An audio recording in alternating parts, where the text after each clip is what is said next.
Astonishing Legends would like to thank HelloFresh, Stitch Fix, Simply Safe, Squarespace, Wondrium, Mint Mobile, our contributors at patreon.com, and you, our listeners, for making tonight's show possible. In our last episode of this series, we took a preliminary dive into the legend of the mysterious monumental complex of Pumapunku in Tiwanaku, Bolivia. Now we're back to talk more about not only why it was built, but what for, and by whom. Tonight, we will address those ideas and, of course, one of the biggest unanswered questions about the complex site: how was it built? There is certainly no shortage of theories about that, and we'll be here to cover as many of them as we can. We were surprised by some of them ourselves, and we've heard everything at this point. It turns out Pumapunku may be another one of those ancient sites that connect to more of our present daily lives than we might have imagineered. Whatever the case, we're ready to take you further down the rabbit hole on this topic than you're likely to have ever been before. Thank you for joining us again.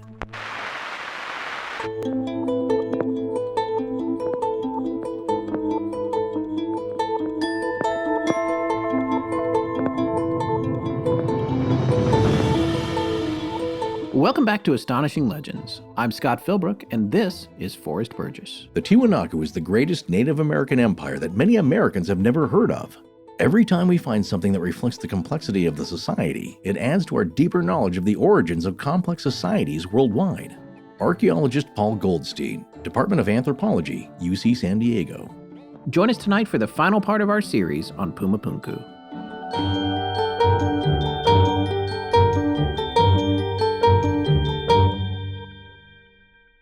And we're back. John Hurt? Yeah, I actually just watched Contact again. Oh, nice. And then I'm having Earl Grey tea right now, so. Oh, okay. How appropriate. Well, we are back, folks. If the archaeologists come to see what we're up to, we're actually still here, so. It's like too soon, man. Come back in 4,000 years, why don't you?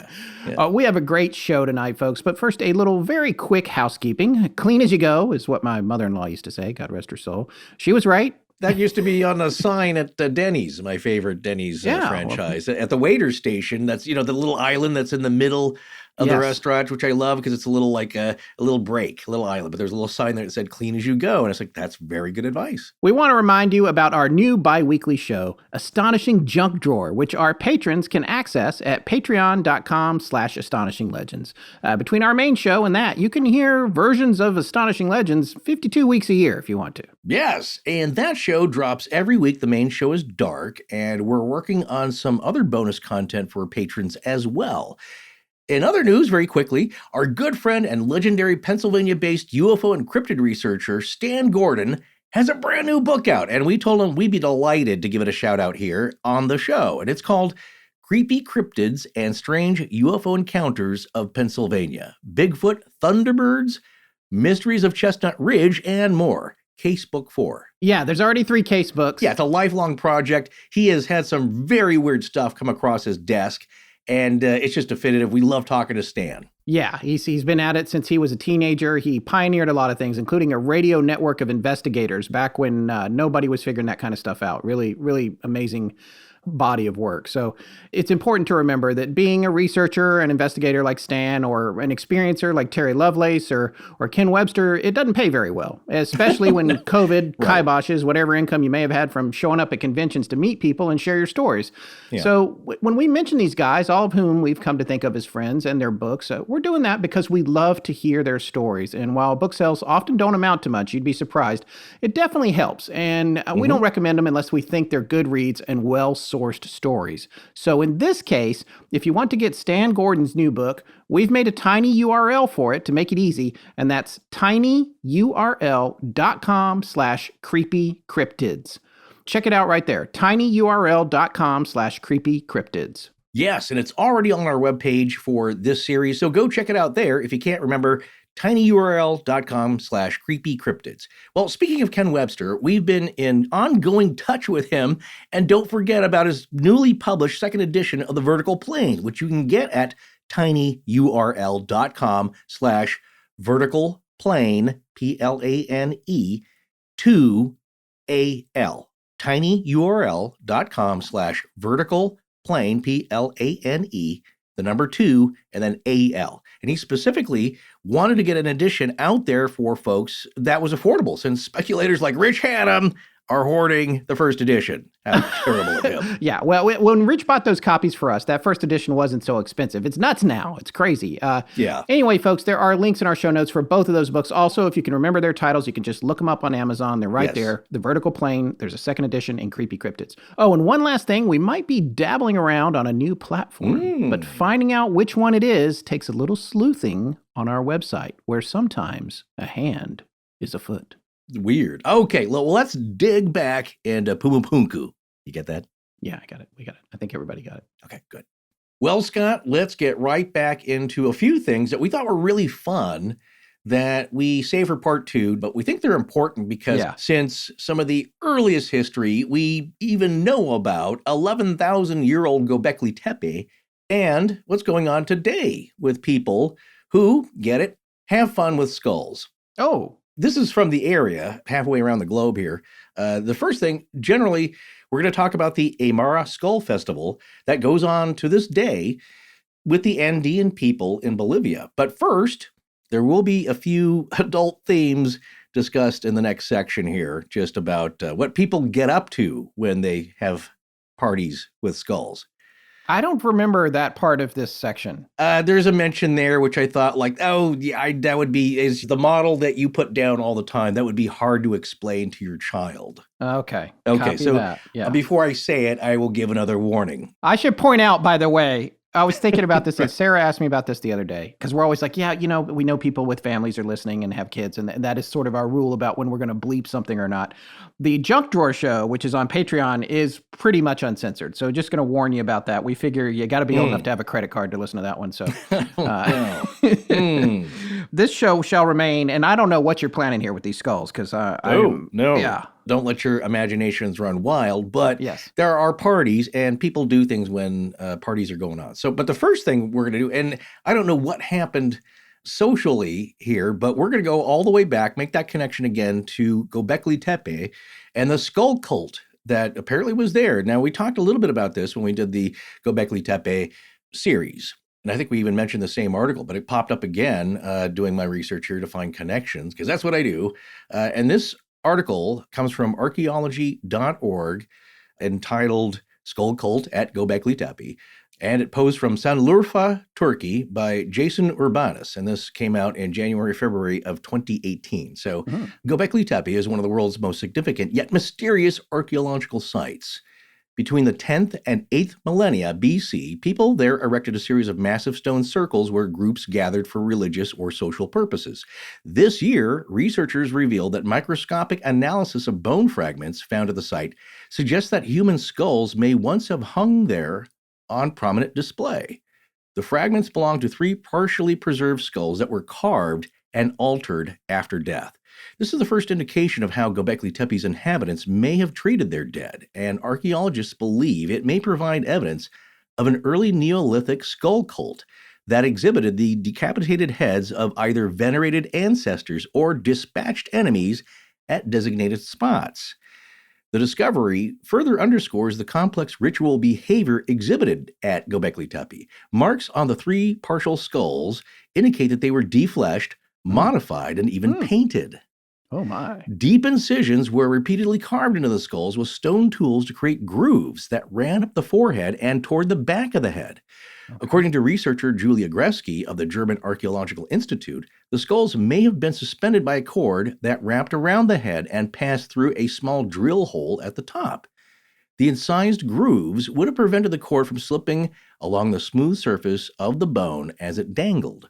Quote, the 3 modified skulls attest to the special treatment of certain individuals and represent an entirely new category of find, she says, one which testifies to the interaction of the living with the dead at this important early Neolithic ritual center. Couple of quick things. The grooves were a matter of practicality. You didn't want your skull flipping all around in those strings. Secondly, Just for people that don't know or people who are new to the show and you're hearing us talk about Göbekli Tepe, which sounds like a crazy series of words, it is a really amazing place. We actually did a 3-part series on this. The first one, it was episode 108, so it was 120 episodes ago, if you can believe that, Forrest. That came out in May of 2018. So you can find that in our back catalog. And if you like this series, that 3-part series is really cool too. And there's a lot of things in common between Göbekli Tepe and Pumapunku, Right. in terms of the society, less the construction, some of the construction stuff, but more the society, I would say. Yeah, half a world away. I mean, we're talking here, Bolivia and Peru and the area around Lake Titicaca, and then modern-day Turkey over there. Yes. The Levant. This is how I see the part 2 laying out here, Scott, is that we're going to talk about the why. We're still talking about the why. Yeah. Okay. And then maybe the second half is we'll talk about the how. Yes. So this is maybe why this fantastic archaeological wonder of Tiwanaku was built and why Göbekli Tepe was built, because it had extreme spiritual significance to the people that built them. And there's connections there. So it's a worldwide people thing, but it's also a worldwide spiritual thing and experience thing. And we'll see some, what is sometimes called simultaneous discovery about some building techniques, perhaps. I don't know if we're going to talk about that Kurzgesagt video we watched about the possibility of alien or foreign cultures being buried in our ancient past. But one of the things they talk about in the development of society was really cool, because this phrase I thought summed it up perfectly, is local bursts of complexity. Right. And that is something that groups can have without having any contact with each other, which is really interesting, because people were developing things, figuring out the same things depending on the time period and where they were. But not always at the same time, because the age of their civilizations or cultures might be different. So it's more related to their development from their inception, as opposed to, oh, we're coming up at exactly the same time on opposite ends of the planet, and we both invented X, Y, or Z. So it's fascinating. The analogy that I like is that more time has passed since Göbekli Tepe and the time of Cleopatra than the time of Cleopatra to the invention of the cell phone. Right. It's really lopsided. Like, so much was that we can't find out what was happening between 9500 BCE, the current era, and then you're talking about the time of Cleopatra. Like, you know what I'm saying? That's really lopsided. So who knows what was going on there? And also, my other point was that that's just, we just literally scratched the surface on that one. And the site here, so little of it has been excavated so far. I'm going to say this later in the show, but I'll say it right here now. A great listener of ours. Yes, Tom. Yes, Tom Barnett. He is Tom Barnett at ROMPSK on Twitter. He gave us some family photos at Pumapunku and Tiwanaku to use, and so those are in our gallery. But one thing he said the locals will tell you there is that, like 1% of this place has been so far excavated. There's so much more to be discovered. Right. And what will that be? So maybe part of its secrets. Just like throughout time, and when you're trying to figure out what happened at these sites, there are people living now on top of what was Tiwanaku. So you can't exactly go to their house and be like, hey, you know what? We got to tear this down, eminent domain. We need to see who lived here 4,000 years ago. People are living there. They're having their lives. So it's like it gets really hard to excavate a continuously, or not necessarily continuously occupied, but at this moment occupied site like that, where life has been taking place off and on for possibly thousands and thousands of years. So it's funny you mention that. Speaking of which, traditions carry on in the sites as they did thousands of years ago. Check this out. So now this is from a Smithsonian Mag article titled "Meet the Celebrity Skulls of Bolivia's Fiesta de las Ñatitas" by Rachel Newer. This was published in November 17th, 2015. So check this out, Scott. Each November, the Aymara people honor their special bond with the helpful spirits of the deceased. I believe that is part of the subtitle here. So on November 8th, crowds gather at La Paz's General Cemetery to participate in the Fiesta de las Ñatitas. Ñatitas. Yes. And they arrive at the cemetery's church, and they bring offerings of flower petals, cigarettes, candy, and coca leaves. It's already turning into a party, see? Yeah. Well, they also bring human skulls. So the skulls, called ñatitas, which roughly translates to little pug-nosed ones, well, these are thought to bestow blessings on the people who care for them. The Festival de las Ñatitas usually takes place the week after All Saints and All Souls Day, and takes place in graveyards across the country where the skulls are brought out from people's private shrines. The bearers give gratitude to the skulls and celebrate the special bond between them. So again, we're also seeing here the melding of Western Christian traditions and ancient, more pagan traditions. One of the commenters in the article here, an art historian who has documented the Ñatitas in his book Memento Mori, The Dead Among Us, Paul Koudenaris, says people are not coming to gawk. And he's been attending the festival since 2007. Quote, he says, they are either coming with their own skull or else coming to make offerings to someone else's skull, so they feel blessed. So, quick correction here. A lot of people may think this is similar to the Day of the Dead festival in Mexico, but it isn't. It's not about coping with the inevitability of death, like a memento mori, or honoring past loved ones. This is about the fact that most of the skulls that people bring forth aren't even family members. They're strangers. Some of these skulls are century-old heirlooms. Some are procured from archaeological sites, which is not great, but there you go. Some come from local cemeteries. The cemeteries don't sell their plots to be kept by families forever. Think about that. So there's a high turnover of bones. The skulls, though, that have their tops cut off usually come from medical schools.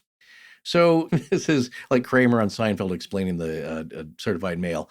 All ñatitas are skulls, Koudenaris points out, but not all skulls are ñatitas. What the difference here is the relationship between the person who's alive who owns the skull and the skull itself. And a good relationship is not a guarantee. You may have a very snotty skull. And get this, everyone has a personality, he says, and in some cases, it may not be a good fit between the person and their skull that they own, Koudenaris says. People will say, I got this skull from my cousin who didn't get along with it, but I'm getting along with it pretty well. It just so happens that I have a copy of Paul Koudenaris' book, and I bought it when it came out because it's called Memento Mori, which, as he said, is actually not connected to this particular festival. But I'm going to open it up here. It's a very big book, and it's primarily centered around photography. The photography in it is unbelievable. It's printed on really nice paper, and his photographs are the main draw to it. Right. But he does talk about this stuff that Forrest was just reading. Those are quotes from the book here. There's some, I did want to read some of these sections here. He says, ñatitas may provide any number of services as guardians of the domicile, trusted advisors, spiritual guides, or simply good luck charms. The roots of the practice can be traced to long-standing indigenous beliefs concerning the interaction between the living and the dead. Mm-hmm. For the Aymara Indians of the Bolivian highlands, death was never a fatalistic concept.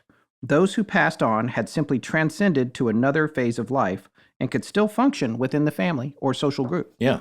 Individual ñatitas believed to exercise different powers. Skulls may specialize in anything from domestic problems to schoolwork or medical issues, and residents of the neighborhood can visit such a home in order to seek appropriate assistance. And these photos are just unbelievable. I won't be able to reproduce them because they're in the book and they're copyrighted. But if you can find this, if you look up Memento Mori by Paul Koudenaris online, and that's Koudenaris, you'll find some of this photography is really fascinating. If you can't get there yourself. And we'll have a link to this article so you can see the photos that are attached with the article itself. Yeah, in fact, this is so well ensconced. He talks about a pair of skulls that are enshrined in the homicide division of the National Law Enforcement Agency in El Alto. They're named Juanito and Juanita. The latter, it says, has been with the unit for 3 decades, while the former's tenure is so long, no one is sure when he arrived. Some claim he may have been with the local police for a century, and he has affectionately been called the longest-serving officer on the force. Right. By providing assistance to detectives in the form of clues to difficult cases, the skulls have been credited with helping to solve hundreds of crimes. Oh. They are similarly dressed in knitted caps and wide-band sunglasses, and there's pictures of them here in the book. Traditional veneration involves officers saying prayers in their honor and writing requests for information on slips of paper that are placed in their shrines. In return for their services, the pair is provided with gifts and offerings, which commonly include, as Forrest said earlier, cocoa leaves, cigarette, in this case, votive candles and candy as well. They have also been used in interrogation, since it is believed that it would be impossible to lie in their presence. Wow. I love it too. There's a large picture of some women in church here, clearly like in a church pew or something, and they have skulls in their laps, wearing hats or bands of flowers, cotton in the eye sockets. Or in some cases, there's one pictured here. It has a Harley Davidson hat on and some pretty contemporary looking glasses. So I think they decorate them in modern, more up-to-date stuff. Oh, yeah. Some are bedazzled. Some are painted. They're very decorative. They're kind of cool.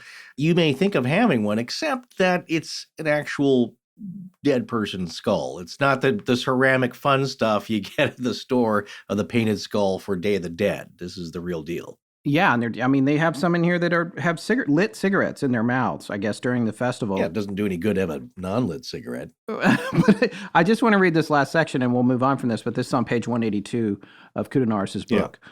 The use of skulls for religious or magical purposes dates back to pre-Columbian times in the Bolivian highlands, where crania were, among other things, believed to have curative powers and aid in weather control and agricultural fertility. Catholicism was imposed by the Spanish, but rather than being eradicated, local ideas about the role of the dead in society instead adapted and evolved. This is what I was talking about earlier when you were mentioning the combination of rituals here.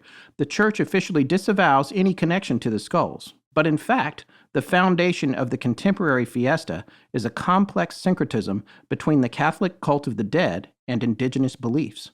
While the Western world may have turned its back on such practices long ago, the veneration offered to the ñatitas testifies to the vital connection that is possible between the living and the dead. Yes, yeah. All right, hang on. Here comes a book close. I like that. Very final. But to get back to your point about fertility and farmers, there's a relationship between the skulls and the spirits of the dead people and the living. And yes, this has been practiced for centuries and originates with the Altiplano Aboriginal peoples of the Andes, the Aymara. And as you said, the Aymara believe that there is just a slight transition between living and the dead, and it's a very thin veil. So, but talking about what's important to them, yes, the skulls can have an association with fertility, luck, and protection. And talking about farmers, get ready, folks. This is the adult warning part here. I'm just going to read from this, so don't blame me. This is from the article. This is from the article, yes. It's so these are vessels housing the souls of their former living residents here. Farmers used to bury skulls in their fields prior to planting, and accounts written as recently as 1918 describe sexual orgies that took place following rituals carried out with human craniums. So party down. Come on, you got the cigarettes, you got the Coke, you got the skulls, you got dancing parties. Yes, it's a big party here. Coca-Cola. Exactly, to make that clear. Right. Yeah. Well, anyway, as you're right, after the Spanish arrived in Bolivia in the 15th century, they were trying to eliminate these types of traditions and trying to force the people to convert to Christianity. And they didn't really care for the magic with the skulls, and people were put on trial for witchcraft and necromancy. So that whole practice went underground for a long time. And it wasn't until the 1970s when indigenous farmers began moving into La Paz to seek work. So now you have country folk bringing the practice back in a more public way. And as the article says, since that time, the fiesta has been growing in scale, with 5,000 to 10,000 people participating in La Paz alone in recent years. So that's kind of the central party place here. The general cemetery that we mentioned earlier, you can have up to 12,000 people showing up. And they kind of come and go throughout the day. And after sunset, though, parties that are called prestas break out in the halls and salons nearby. And there's a woman, of course, she's the party maven here, Doña Ana. She has more than a dozen ñatitas, and her parties attract crowds of several hundred. So, and she makes these beautifully printed and embossed cards to go with the invitations, and they have the pictures of the skulls on them. And Kudonaris says that, I think her parties are the biggest here. I remember a couple of years ago, all the skulls were given ham sandwiches. It was a bizarre touch. So there you go. They can aid in business, aid with the police, as you said. One of the final quotes here I'll say is that from the article says, regardless of where they're housed, ñatitas are very much considered vibrant participants in the affairs of the living. Josue Gonzalez, another festival goer, had 4 ñatitas for more than a decade, inherited from his grandparents. As he told Zapana, they're like my sisters. I think you might have read that part. I can't remember, with the one guy in his book. It says, here it is. I got this skull from my cousin who didn't get along with it, but I'm getting along with it very well. Yeah, it's like people, you know what I'm saying? There's no guarantee. Or like a therapist. It's like, you don't always click with somebody, Well, let's continue on here, though, talking about the Tiwanaku religion, because this is all tying in with the spiritual aspect of this. And again, the why of why this was all built. Recently, I found a pretty cool article here on Nat Geo about an underwater excavation of Titicaca. And again, this just paints the big picture of what's going on here, what they believed, why these things were important, and why you might need a very grand place to display it all, and the reason for that. And sometimes it comes down to power, sometimes it's spiritual dominance and cultural dominance in the region. So what was discovered at the bottom of the Lake Titicaca here were hints of a mysterious religion, the Tiwanaku religion, and discovered in the world's highest lake here, things like gold artifacts, precious shells, and evidence of animal sacrifice in Lake Titicaca point to a belief system that helped organize the ancient Tiwanaku State, researchers claim. And I believe that was all part of the byline of the title here. But anyway, this article is written by Aaron Blakemore, published April 1st, 2019. In 2013, underwater archaeologists unearthed about a 1,200-year-old cache of precious artifacts near the Koa Reef, and that's Khoa Reef, in the middle of Lake Titicaca. Now, this reef was located near the Island of the Sun, and where it's thought that multiple Tiwanaku sacred sites were stationed. So just a little side before I want you to give us a refresher, Scott, on the Island of the Sun. I was also reminded, making other connections, we talked about this a little bit in part one, or I did here. Hiding precious valuables by dumping them in a lake is, I believe, what also the Celts did. And it was also a way for them to have some kind of communion with sacred water, if I remember correctly, from my Great Courses Plus course on the Celts. By the way, you got a lot of territory when you're auctioning off a lake. Yeah, you go. Hey, you know what? What's going on? What are we doing with that? That thing over there. What do you mean that thing? Oh, that lake? Yeah, let's just sell it to the highest bidder. Yeah, right. We gotta get out of here. That was the hope, though, is that you drain the lake or search the lake, and it's got some Celtic treasures in there that they threw in there as, again, a way of hiding them, keeping them. You always know where it is. It's in the lake. It's in the lake, but it's also a spiritual connection to... It's an offering. Yes, to water, the spirit of water, you could say. So yes. I just want to read this. This is from a comment on Part 1's episode website page here from listener Sean Ferguson. And he says, great episode. I could listen for 5 more hours chasing the historical and archaeological roots of this story with you. 29 years ago, I entered university and enrolled in the archaeology program, and my main interest was monumental architecture and cultural/ritual practice in both Mesoamerica. It was so interesting to hear Celtic culture raised in the episode because I wrote an undergrad paper doing a comparative analysis with ritual sites of Mayan culture and society and Celtic counterparts. While there are very specific forms, each expressed, and unique styles of art, I was staggered by the underlying commonality between two disparate groups across both time and space. I think we, in the modern era, take for granted how much ancient ways have actually influenced our current state and how there are very shocking similarities once one shrugs off the bias of our temporal experience. Looking forward to part 2 and hope there is room to revisit these kinds of topics. Fantastic effort on the part of the art. Cheers! This sums up everything I was talking about. There's a through line between these disparate types of people. I'm not nuts for making a connection between the Celts and the Tiwanaku people and their cultures. There are echoes.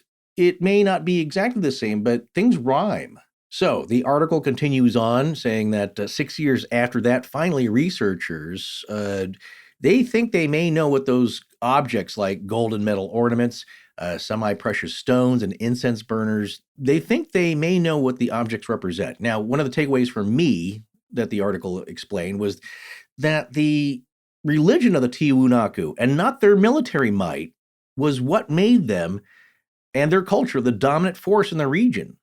Usually it's military might. We come in, we beat everybody up, we take prisoners. You're going to get down with our culture or else, and that's the way it is. Or you get conscripted into the army. Here, it was the fact that their religion, I think because they made such a display with their precious artifacts, the impressive architecture, that people were on board with it. You know, it's like you get there, it's like, wow, okay, these guys know what they're doing, seems like, and they have maybe technology that is impressive. So we'll give this a listen. Yeah, I have some thoughts on that, but I'm going to save those for later. Okay. I do want to come back to the Island of the Sun, though.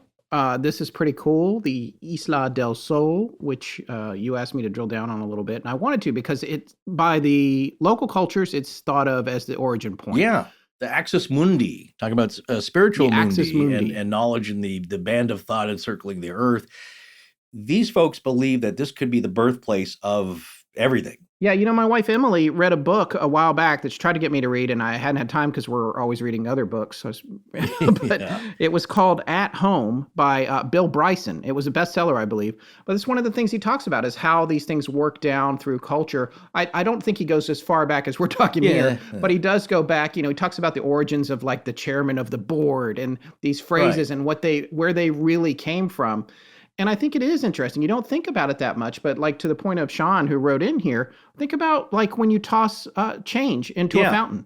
That could go all the way back to this. It could go all the way back to this. Oh, yeah, that's absolutely right. Think about it. Right. It's an offering to water. Unless you're a small child, you're probably not going to reach down in there to scoop up the coins. And it's like why do we do it? We make a wish. It's a little bit of tithing to the fortune gods. But just like now in humanity, probably every now and then somebody or some government that's down on its luck comes along and cleans out the bottom of the fountain. Well, somebody does, especially in a business. I've actually seen that happen to the guy who has to, he's got to clean the water, right? Because it'll get all algae. When you tour the USS North Carolina down in Wilmington, there's a point in there when you're below deck where there's a grating that people throw money into and it goes down like 5 decks. I can't remember what it is because originally it was like a chute for bringing up ammunition or something. Right. And so they got a grill over it and you look down the bottom, there's got to be a couple $1,000 down there, but you would throw your coins down in there. Yeah. So taking a little bit here from BolivianLife.com, I like to go to the source. I'd like to believe this website emanates from a computer sitting right on top of Isla del Sol, but I don't know that for sure. Isla del Sol is 5.5 square miles, and today it has about 800 families living on it, doing some awesome farming, some amazing fishing, and they support the really fascinating tourism. But there's a section here that really sums up from a local perspective, the idea of Isla del Sol. According to Incan lore, Isla del Sol, Island of the Sun, is both the birthplace of their revered sun god and the world's first 2 Incas. Story has it that following a great flood, the province of Lake Titicaca was plunged into a long period of darkness. After many days, the bearded god Viracocha arose from the depths of Lake Titicaca, traveling to Isla del Sol, where he not only commanded the sun to rise, but created the world's first 2 Incas. People of Bolivia, please forgive me if I mess these names up. Manco Capac and Mama Ocllo, the Adam and Eve of the Andes. Very cool. That's right from their website, by the way. I didn't say that. They said that. While the story is indeed dramatic, it's fair to say that the Incas didn't actually originate on the shores of Lake Titicaca. A more realistic version is that in the mid-15th century, the Incas invaded the island, wresting control from the rulers of the time, and created the story in an attempt to not only justify their reign, but to identify themselves with the pre-existing Tiwanaku civilization, whom they considered to be a great source of religious and ideological identity. What if all these indigenous cultures, their origin stories, their origin myths were absolutely true, and they just happened to, in some realm of existence, that's exactly right. Where that came up is in David Weatherly's book talking about Native American beliefs, and I think some, which ties in with Middle Eastern beliefs of there were a society or consciousness of people that were rulers, and they got fed up with humans. Like, you guys suck. We're going into the mountain. And then they went to the mountain for a long time into their realm or Middle Earth, and then it's like now they're kind of coming out, and they're not happy. Yeah. And that's why you're getting some strange intruders, see? But you hear that, and then something weird happens to you that is mythical like this, or an experiencer, or somebody who has a story that they really saw this. Now, whether it was just in their head, it's an actual otherworldly creature, but we've heard all kinds of crazy things and people seeing the strangest creatures. Then you listen to this, and it's like, I don't know, not really all that much stranger. It's just like, I get, perhaps that's actually what some of the first peoples in their culture saw. When you look for the stories in some of this, and we're going to talk a little bit more about what some of the elders say about the origin stories for the Aymara people and the history, and Viracocha, who was their god, and the first 2 Incans, they talk about the Great Flood, which obviously pervades nearly every culture on Earth that we have historical information on. Also, there's a period of darkness. And then after the darkness, the first two Incas are created. This god, Viracocha, comes up and the first two Incas are created.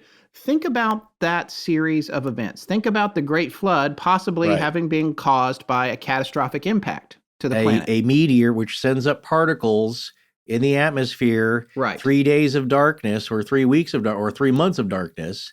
Depending on the size of it. A lot of big animals die off. Some mammals survive. And so then the clouds part, and maybe some guy is out on Isla del Sol, he's fishing, whatever, and the sun comes out, and everybody looks over and sees him standing there. He looks really majestic. His shadow is like, boom, he's Viracocha. So, but I'm not saying could have been a divine thing. I'm just saying right place, right time. The birth of the Inca, this resurrection, it's seasonal. We've gone from the winter to the spring. It's an amazing time now. This horrible thing has happened. But here's the other thing that's really fascinating about this is this flood, this idea of this flood could have something to do with Pumapunku. Right. So getting back to Isla del Sol, here's another little piece of information from Britannica.com. There's a ruin there known as the Inca's Palace, or Pilco Quema. It's a 2-story, 50 by 43-foot building, and was probably built between 1471 and 1493, which was the reign of Incan Emperor Topa Inca Yupanqui, and he is thought to have possibly lived there. Now, Marissa Ball, who is one of our researchers in the Astonishing Research Corps, has been with us for many, many years, and I believe works at the Library of Congress. Am I allowed to say that? I think so. I think so. It's pretty awesome. Librarian, researcher, all around powerhouse, yes. Yes, it's true powerhouse. She found this really fascinating contemporary story about the island of the sun. Well, it seems like, as we said, it might be ground zero for all of the cultures in the area. And this comes from a Sunday Times cover story on July 23rd of 2006 by Hugh Thompson. The Times is out of London, and the article is extracted from Mr. Thompson's book, Cochineal Red, Travels Through Ancient Peru. Let's remind everyone, all of this stuff is at 12,500 feet. Mm-hmm. It's a little less than half the height of Everest. And in his article, Thompson talks about how beautiful the air is there. He writes that it was clear that the Incans wanted to control the experience that pilgrims had to the island. Listen to this excerpt from the article, which is in turn from his book. Quote, I tried to imagine the intoxication of grace that pilgrims must have felt on arriving. Pan-Andean belief held that this was where both the sun and moon had first emerged from the earth. To be able to look from one birthplace to another as they gazed over the waters fulfilled all of the conditions of reciprocity that satisfied the Andean mind. Hidden on the other side of the island of the moon was a substantial temple for the mysterious rites of female celebrants.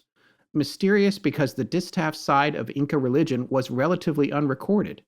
Even the Inca emperor was said by Cobo, and that's Padre Cobo, which I'll talk about in a second, to be unsure what they did. So the women over on the island of the moon, mm-hmm. they had their own place where they did rituals that even the emperor didn't know what was going on. Well, yeah, you don't want no dudes allowed. Here's the thing. No dudes allowed. Is Yaya Mama culture. This is what we're talking about. Yeah. In part one is that's the origin, the duality of male, female, sun, moon, earth, water. It sums up everything. And then, of course, with that duality, that is the axis mundi, the birthplace of the world. That's an origin story for them, but maybe it's just an origin after a catastrophic event. Right. Because that's a new chapter. It's thought that a pilgrimage here could have been as significant as Mecca is to Muslims. Yeah. The pilgrims would have to ask questions along the way to see if they should be allowed to go further. All trying to get to the sacred rock, which had a large piece of fine cloth with writing on it. We're not sure what was on it. Mm-hmm. Now, some would be allowed to get close enough to read it. Some would be stopped, and they would have to view it from a distance. Yeah. The final destination was to get all the way to it, and on the back side of it, which was lined with gold and silver, and this is the back of the temple itself, you would leave offerings. Huh. It was a very specific experience. If I understand this correctly, I may have made some errors here, so reach out and correct us if you'd like to, and we'll put it in the next episode, but I'm trying to distill this information about what this pilgrimage was like.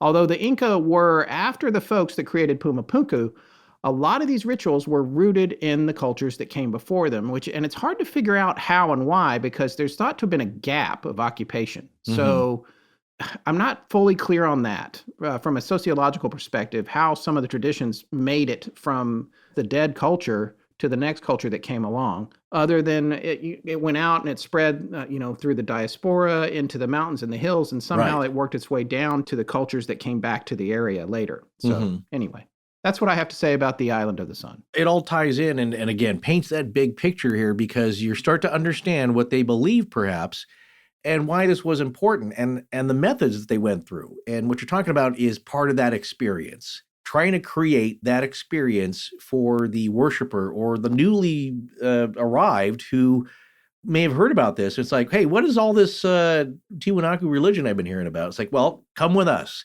We're going to actually show you exactly what's going to happen here, and you will be converted. So speaking of that, though, there's a paper published April 1st, 2019 in the journal Proceedings of the National Academy of Sciences, and this is by Christophe Delaire. I think it's Delaere, Delaire, maybe, but also Jose M. Capriles, and Charles Stanish. Charles Stanish, that name's going to come up a bit. Yeah, I recognize his name already. These are all heavyweights here, but listen, their paper, they explain the significance of their research here as, quote, ritual and religion are significant factors in primary or archaic state formation.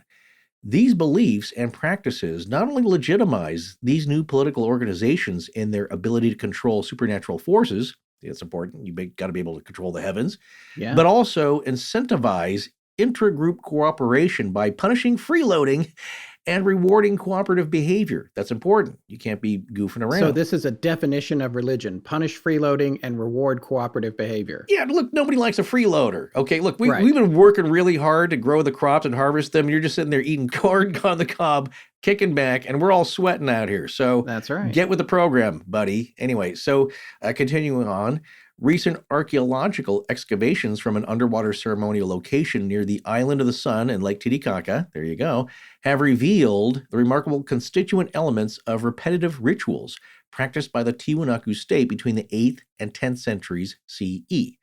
Evidence of animal sacrifice, high-value offerings of vessels, gold, shells, and lapidary stones on a strategically located reef illustrates how power was consolidated in one of the earliest Andean states.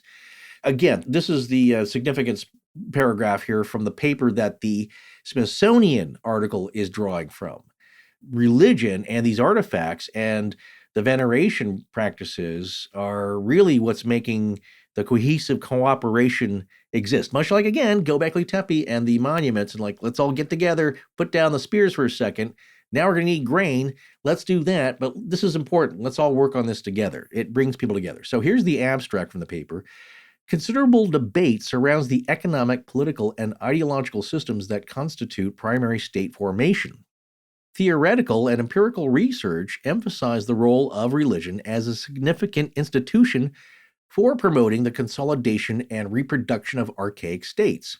The Tiwanaku State developed in the Lake Titicaca Basin between the 5th and 12th century CE and extended its influence over much of south-central Andes of South America. We report on recent discoveries from the first systematic underwater archaeological excavations in the Coa Reef near the Island of the Sun, Bolivia. The depositional context and compositional properties of offerings consisting of ceramic feline incense burners, killed juvenile llamas, and sumptuary metal, shell, and lapidary ornaments allow us to reconstruct the structure and significance of cyclically repeated state rituals. Using new theoretical tools, we explain the role of these rituals in promoting the consolidation of the Tiwanaku polity. So again, these are tools. It's a very helpful framework where you're not using military might or force. You're getting people to come together for a belief. And also, they're that impressed when they see this that they want to be a part of it. It's a method of control, not necessarily nefarious, but right. This could be the beginning of, I don't know, this could be the beginning of developing a structure for classes and control of the people. And so the elites have the knowledge and... Yes. I'm getting ahead of myself. Well, no, you're right. It's always the rulers and the priests. And it's the same thing we learned with Egyptology is that the priests... Well, another wondering, of course, on Egypt, that's been around for a long time. You know, you have different roles of the priests, is that they control the magic, they divine the message from the gods. They're the intermediary. This is in ancient Egyptian culture. And you need them. That's why they're very powerful. We need a conduit between us and the spirit world and that power that resides with the gods and them. They could be the conduit. They also practiced the magic. They had a little, they knew all the rites.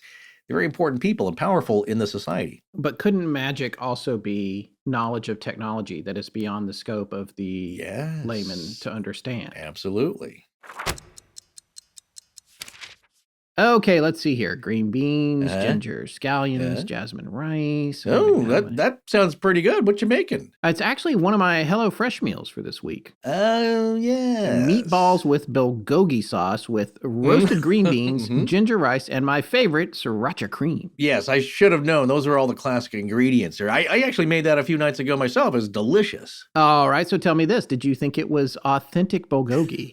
Well, bulgogi isn't traditionally around. Oh, yeah, good point. But, it's a new take, and actually the flavors are right there. They're spot on. I loved it. Well, and this is one of my favorite things about HelloFresh. Not only is it freaking delicious, but you get an amazing variety of options. They've got 50 weekly recipes with every kind of flavor, cuisine, and ingredient you can imagine. You'll never get bored. No, you will not. There's something for everyone, and over 90% of the ingredients are sourced directly from farmers to ensure only the freshest produce and proteins are delivered right to your door. HelloFresh is also the first carbon-neutral meal kit. It offsets 100% of carbon emissions, and because of this, the HelloFresh carbon footprint is 25% lower than store-bought, grocery-made meals, according to the University of Michigan. Yeah, and it's flexible, too. You can customize your orders every week and add proteins or sides, or even start changing up the serving size so your box works harder for you. And on top of that, you can easily change your delivery days or food preferences or skip a week when you need to. Go to HelloFresh.com/legends16, that's the number 16, and use code legends16 for up to 16 free meals and 3 free gifts. Again, visit HelloFresh.com/legends16, the number 16, and use code legends16 for up to 16 free meals and 3 free gifts. HelloFresh, America's #1 meal kit. Hey, remember when we did that publicity shoot right before you left LA? Oh, yeah, that actually was kind of fun. I have fond memories of that shoot, yeah. Yeah, but you know what my favorite part of that was? Well, the fact that we got to hire a real-life personal stylist to help us get the right wardrobe together for that. That actually really did make the difference. I mean, she took us shopping. Yeah. It was brutally honest with us about what worked and what didn't, and seriously, I can't tell. And she introduced us to clothes and looks I don't think I would have ever come up with on my own, frankly. Yeah, that's not the kind of thing one can afford to do really very often, if ever. But there is a better solution, because when it comes to looking good, Stitch Fix has got you covered. It's like having your own personal stylist who makes fresh picks for you, curated by your own taste and size. Here's the thing, you still get the stylist, just like we did when we did that photo shoot. You schedule your fix, and the stylist will send 5 pieces that fit your personal style, size, and price range. All of this is with no subscription required. You just keep what you like and return the rest. Or, if you like shopping, but you don't want to be looking through a million things to find the one that suits you, check out Stitch Fix Freestyle. It's an online shop built just for you. It's like having your very own clothing store. To get started, you take a simple style quiz so Stitch Fix can learn your preferences. A few quick questions teach them about your favorite colors, preferred fits, and what your budget is like. Yeah, it's the easy way to get clothes that are just right for you, and on top of that, from brands you know and trust, like Madewell and Sanctuary. It's time to get looks that are, well, they're you. Get started today by filling out your free style quiz at stitchfix.com/AL and take advantage of free shipping and returns. That's stitchfix.com/AL to try Stitch Fix. stitchfix.com/AL. Hi, I'm Sarah, and when I'm not researching the Ada Witch or other creepy legends from my home state of Michigan, I'm listening to Astonishing Legends with Scott Philbrook and Forrest Burgess. Now, let's get back to the show. So let's continue on here. There's some other interesting finds. The Tiwanaku State, as the article says, existed between 500 CE and about 1000 CE, extending into modern-day Chile and Peru at its height. But they didn't really leave behind much trace of any formidable army, as we've said. But they seem to have amassed influence from religion and trade. Trade is another big aspect of this. Archaeologists have some evidence of Tiwanaku religious beliefs, but they're still piecing together the meanings behind their religion through the artifacts and how that may have contributed to the expansion of their society. So some of the artifacts, as we said, two that are interesting is two gold medallions that represent a deity with rays emanating from its head, maybe like what's found at the top of the Gate of the Sun. That's just my own thought here, because as you remember, we were saying that Dr. Barnhart thought the rays, they weren't sun rays, they were snakes. I agree with Barnhart there. Yeah. And you do too, I guess, right? Yeah, because if you look at them closely, the rays are bulbous, like a snake's head on the end, okay? So Yeah. also what was found were metal plaques that show a mythical puma-llama hybrid creature. There you go. You got your cryptids. Bones and remains of at least 3 young sacrificed llamas were found as well. Now, the Inca were known to sacrifice a lot of llamas for their ceremonies as well, for good luck, offerings to the gods, divination, all the classic purposes. One of the paper's authors, anthropologist and assistant professor of anthropology at Penn State University, Jose M. Capriles, thought that the findings of the 5 items made from spondylus shells, with one complete shell being found, was really quite surprising. Now, this is what a spondylus is. This is just from Wikipedia. It's a genus of bivalve mollusks, the only genus in the family Spondylidae. They are known in English as spiny oysters, although they're not, in fact, true oysters. I had to look them up. I'm looking right now. I was like, wait, what is that? And yeah, I've seen these shells, but very rarely. Right. Yeah. Well, there are many species of them. They vary considerably in appearance, but they're grouped to the same superfamily as the scallops, which I find delicious. So check this out. I also found this as a side connection here. This is also comes from the wiki entry on Chavin de Huantar that we talked about in part 1, about an engraved image at the New Temple. The quote-unquote New Temple, constructed between 500 and 200 BCE, is also based on a gallery and plaza design and contain many relief sculptures. The Lanzon deity is shown here holding a strombus shell in the right hand, while the left hand holds a spondylus shell, considered to have sacred properties.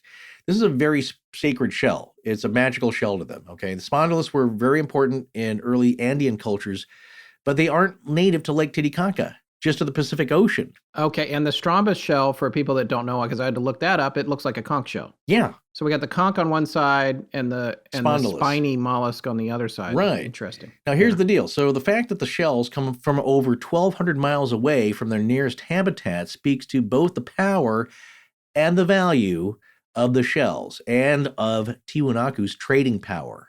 Okay, so they're getting goods coming in from a long ways away. And Capriles views the fact that such valued items were used as sacrifices showed that the Tiwanaku worshippers showed a commitment to their new religious traditions. These customs helped create a religious tradition that helped the Tiwanaku culture flourish. I mean, I'm sorry, but this is like, check this out. This came from isn't this amazing? Doesn't this look amazing? And there's like, yep, it's really amusing. Throw it in. Throw it in the water. Well, it goes into probably a little shrine there on the island. Oh, yeah. Put it in the shrine. Put it on the shelf. Get out of here. You have to give up your gold coins. You stash them somewhere. You don't get to hang on to them. You don't get to coin jingle them while you're regaling your friends Don't with make stories. us invent the tax man. Right. Yeah. So this is creating a religious culture and tradition which allowed their society to flourish here. And so Capriles says, these customs are huge in terms of building societies. These deities that people are creating are becoming institutions that govern behavior. Now listen to this. This is right from the article. That new religion set the groundwork for moral and behavioral norms. Quote, if you behave well, you are immortal, says Capriles. But if you're bad, you are going to get punished by the chief's deity, end quote. So it also meant that people could move from place to place, secure in the knowledge that their shared beliefs would keep them from being perceived as outsiders. That's also important. You share something. It's like you go down to the Deep South and you're also Baptist. Maybe that gets you a little nicer treatment, maybe. Who knows? Yeah. Right. People feel a kinship there. So Paul Goldstein, an archaeologist in the Department of Anthropology at UC San Diego, says, quote, the Tiwanaku is the greatest Native American empire that many Americans have never heard of. I love that statement there. Going on, every time we find something that reflects the complexity of the society, it adds to our deeper knowledge of the origins of complex societies worldwide. That's why it's important. Continuing on with the quote, at its height, the society had amassed significant political influence, economic power, and cultural cachet. But after its collapse around 1000 AD, it was overshadowed by the cultures that came after it, end quote. You're only as good as your last picture. Right. These other folks, that's they really old-timey got, Hollywood thing. You're only as good as your last movie. You're only as good as your last significantly developed ancient society. Right. Or as Kramer says on my second Seinfeld quote of the night when he's taking notes of guys showering because he felt he couldn't get it right. He's like, oh, I'm watching you, Philip, but this guy's really showing me something. And then he gets punched. But speaking of like just regular folks, Jose M. Capriles ends the article with this quote: "They were just grateful. They made offerings," he says. "They were just people like you and me." And hey, we've all thrown a coin in a fountain. Yeah, right? well, circling back, there's people still decorating skulls, and and might I add, with much less promise in your future. Usually, when you're throwing a coin in a fountain, there's a pickpocket taking something out of your back pocket or your backpack. So this is these true. days. Okay, let's talk a little bit about what the site was designed to do here, now that we're this far into part 2 of the series. Yes. I think we've mentioned this a little bit before, but the idea of what the site was, because it's a fascinating site. How was it built? What happened to it? Where did the people go? But also, what was the goal of this? Right. Marissa, who we mentioned earlier, and Tess dug up some great academic articles on the possible meaning behind the monumental structure, which everyone saw when they got to Pumapunku. It was a very spellbinding building, I'm sure. So in this paper, we're actually going to talk about who I think we brought him up before, Alexei Vranich or Vranich, V-R-A-N-I-C-H. Yes, we talked about him in part 1, right. So actually 2 papers. One was when he was a grad student, I believe, and then one That's when right. He's actually out in the field, but he is one of the preeminent researchers of the area and the site specifically. So Alexei Vranich from the University of Pennsylvania Museum of Archaeology and Anthropology in Philadelphia. Yes.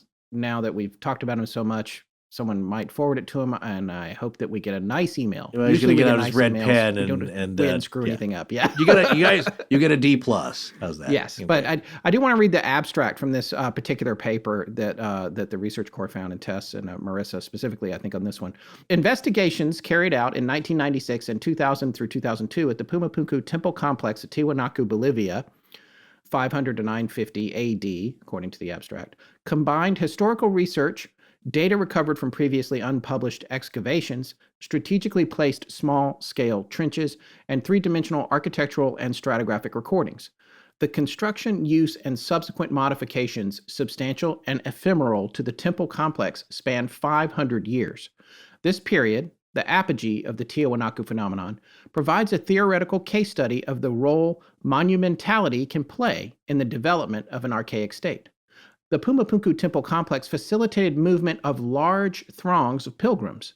It served both as a ritual gateway to the city and as a theater for projecting a redundant and widely comprehensible message to arriving visitors through the use of facades and intentional alignments of sacred features. It's the Hall of Presidents at Disneyland. It is. This is what's amazing to me about this. It's like an amusement park ride. Yeah. Is this, speaking of those things that we don't even know we're still doing from ancient humanity, is this what an amusement park ride is? Or like a small world. We've all been, you're on a little boat, you go through, it's Pirates of the Caribbean, it's a little display, but you're meant to be wowed. And that's what the deal is walking through it. But again, and I'm going to try to wrap up my mentions of Göbekli Tepe, is that you are meant to walk through processionally and see things through small peepholes. It could be some celestial viewings. You're supposed to gather meaning of this. And the meaning is the creation and looks to the questions and answers of why are we here and what are we supposed to do? Right, and I want to make some more observations about that. I want to move on to an abstract from another paper by Vranich, and this one is called Interpreting the Meaning of Ritual Spaces, the Temple Complex of Pumapunku, Tiwanaku, Bolivia. The built environment embodies symbolic messages and helps transform human activity into meaningful experience. And I highlighted this section because I want to talk about this. Anthropological archaeologists often study buildings from a materialist perspective, examining their functions, the labor investment they required, or their role in the political economy. They generally ignore important symbolic and phenomenological aspects of the built environment. Mm-hmm. And then, did you put in this for I me, did. Forrest? Oh, nice. The definition of phenomenology. Yes, I like this. I didn't remember this being in here, but that's because we work together on these outlines. That's right. Definition of phenomenology. Number 1, the study of the development of human consciousness and self-awareness as a preface to or a part of philosophy. or a philosophical movement that describes the formal structures of the objects of awareness and of awareness itself in abstraction from any claims concerning existence. So there's some other definitions here, but it says it's known through the senses rather than through thought or intuition, Right. concerned with phenomena rather than with hypotheses. Right. He's talking about archaeology as an archaeologist himself. He's saying a lot of times people are coming to this and they're just, and this is something that comes up when you look into Pumapunku specifically. These archaeologists are coming to sites and they're looking at them and they're evaluating them on a scientific level, which they should, but they're not getting outside of that. They're not getting into the heads of the people who were living there and into the culture and into, which in a lot of ways, I think was the much more prominent part of the experience. The structure, I think, was ancillary to what was happening when you visited the structure. Yeah. You don't ride It's a Small World after all and obsess over the animatronics, well, right? You come through and, it's a small world out and look at all the cultures, you know. Yeah, so. you didn't hear, archaeologists, those robot ones from Steven Spielberg's movie AI, 5,000 years from now, they dig up animatronic Abe Lincoln and or all those little kids from all over the world. And it's like they're not really hearing the music that played that you can't get out of your head now. Right. It's a small world. Don't do it. Don't do it. That's the experience that they may have pieced together, but they're not actually there physically experiencing it. But that's also part of the phenomenology. It's a phenomenon. It's an experience. It's wondrous. And this is all part of that experience. And I think if I'm not mistaken, this also may fall under post-processional archaeology, which is you get in there and you try to immerse yourself in the possible experience of the thing you're digging up and dusting off. It's not just about broken pottery. It's not just about the buildings and putting them together. You're trying to find meaning and relationships between the experience of the people that built this stuff and left it there and abandoned it maybe, and the people nowadays that are digging it up. What's the point? What's the purpose of this? What can we learn from this? That's right.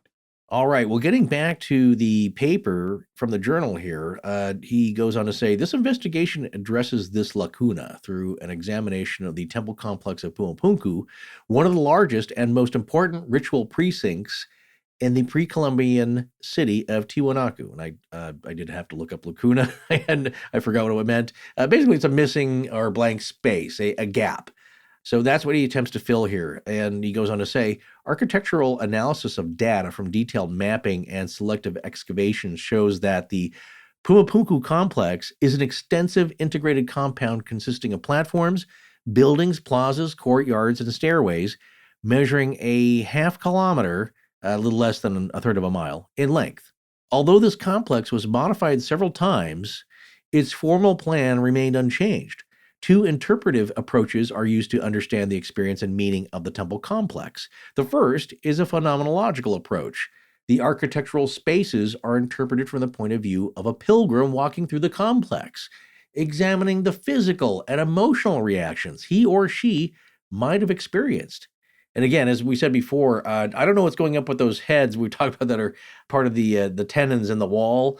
Yes, they've uncovered 175 of them so far, I think. That's or as right. of a few years ago. Yeah, and then some researchers believe they are representations of ancestors, but the expressions are strange. They're grimaced.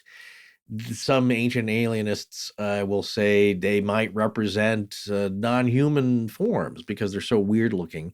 Yeah, I tend to think, though, that, if you are on some kind of psychoactive drug, as I said before in part one, you could have a pretty freaky grimace on your face walking through that stuff. Well, right. And that was the point. That was part of the experience. Right. That's like the dog running around with the keys in Pirates of the Caribbean. It's part of the experience. That's right. And again, that's what Vranich talks about here. He talks about, the funneling of the people. Just here specifically, I'll quote this: the funneling of people across specially constructed architectural spaces and to display a series of symbolically important and ritually charged images and activities. The pilgrim was thus exposed to the cosmological meanings embedded in the architecture of the compound and indoctrinated into important aspects of Tiwanaku religion. The second interpretive approach is structuralist. A model of the axis mundi, as you had said before, is developed based on historical and archaeological evidence of a specific architectural form used by the Inca. So what's happening here is it's like the Matrix. You're getting jacked in on the way into town here. Right. These are all the things. First of all, take this. Don't worry. It's going to make you feel great. Now we're going Right. to walk through here. We're going to expose you to how we do things around here. I hope you brought something to offer. By the way, you'll be answering a few questions. When you get to the end, depending on your answers to the questions, you might go this way. You might go over here. If we think you might be good for a sacrifice, you'll go to door 3B. If you're going to make it all the way through, hey, if you get all the way through here, tomorrow we can talk about going to Isla del Sol.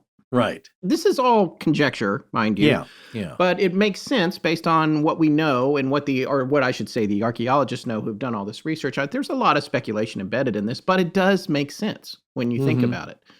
It was later that Vranich writes in the same paper, he mentions a festival architecture, and he mentions specifically a connection or a comparison to an amusement park. And I just want to say, if he ever comes to hear this episode, I had that same thought before I got to that part where he suggested it. I did not steal that from him. I was like, it's like an amusement park. And then literally you can see my notes in our document here. I was like, oh my God, I typed this right before I read where he said the same thing, which is a testament to how well he's conveying what the experience is like. Right. It also made me think about how this could be right up there with the origins of theater, which of course, that was already being developed in other parts of the world at the same time or earlier, but this is the same kind of thing. This is theater. You're being exposed. There may have been actors involved. And while you're coming into, you're seeing interactions. And that a lot of times is how they have thought that information was conveyed from the elites to the masses, was through theatrical portrayals, which every now and then I think could still be high. I look at these movies, these science fiction movies about the possible future. Yeah. And I think, wow, and then later something happens and it's like, it's right out of the movie. Are they still doing that? Are they feeding us what we need to know? Oh, maybe. Marissa Ball also pulled up an interesting article from the Washington Post. Foreign Service. This is from December 11th, 1990, entitled, In Bolivia, Great Excavations, Tiwanaku Digs Unearthing New History of the New World, the Washington Post. And these are some sections that she pulled out of that I think are worth sharing. This is written by Eugene Robinson, again, of the Washington Post. Quote, we used to think of these relatively simple-minded peasants who had some artistic talents, Andrade said. But now we begin to think of a highly technological society that was very advanced in medicine, in metallurgy, and in agriculture. Yes. Another section excerpted, temples along the Peruvian coast, once thought to date to the period just before the birth of Christ, for example, are now believed to have been built 2,000 years earlier. When the Roman Empire was at its height around AD 100, a Peruvian civilization called Moche was producing some of the finest gold artifacts ever found in the New World. And then this is my favorite quote from the article. Quote, at a time when Europe's cities were fetid and full of disease, Tiwanaku's wealthier citizens enjoyed running water and an elaborate sewer system graded to modern tolerances. At its height between AD 400 and AD 1000, Tiwanaku was capital of an empire that covered an area roughly the size of California. There was apparently a distinct social and economic order. Holy men and elites lived in luxurious surroundings with brightly painted walls and friezes, skilled craftsmen in smaller homes, tradesmen and workers in dwellings that were humbler still.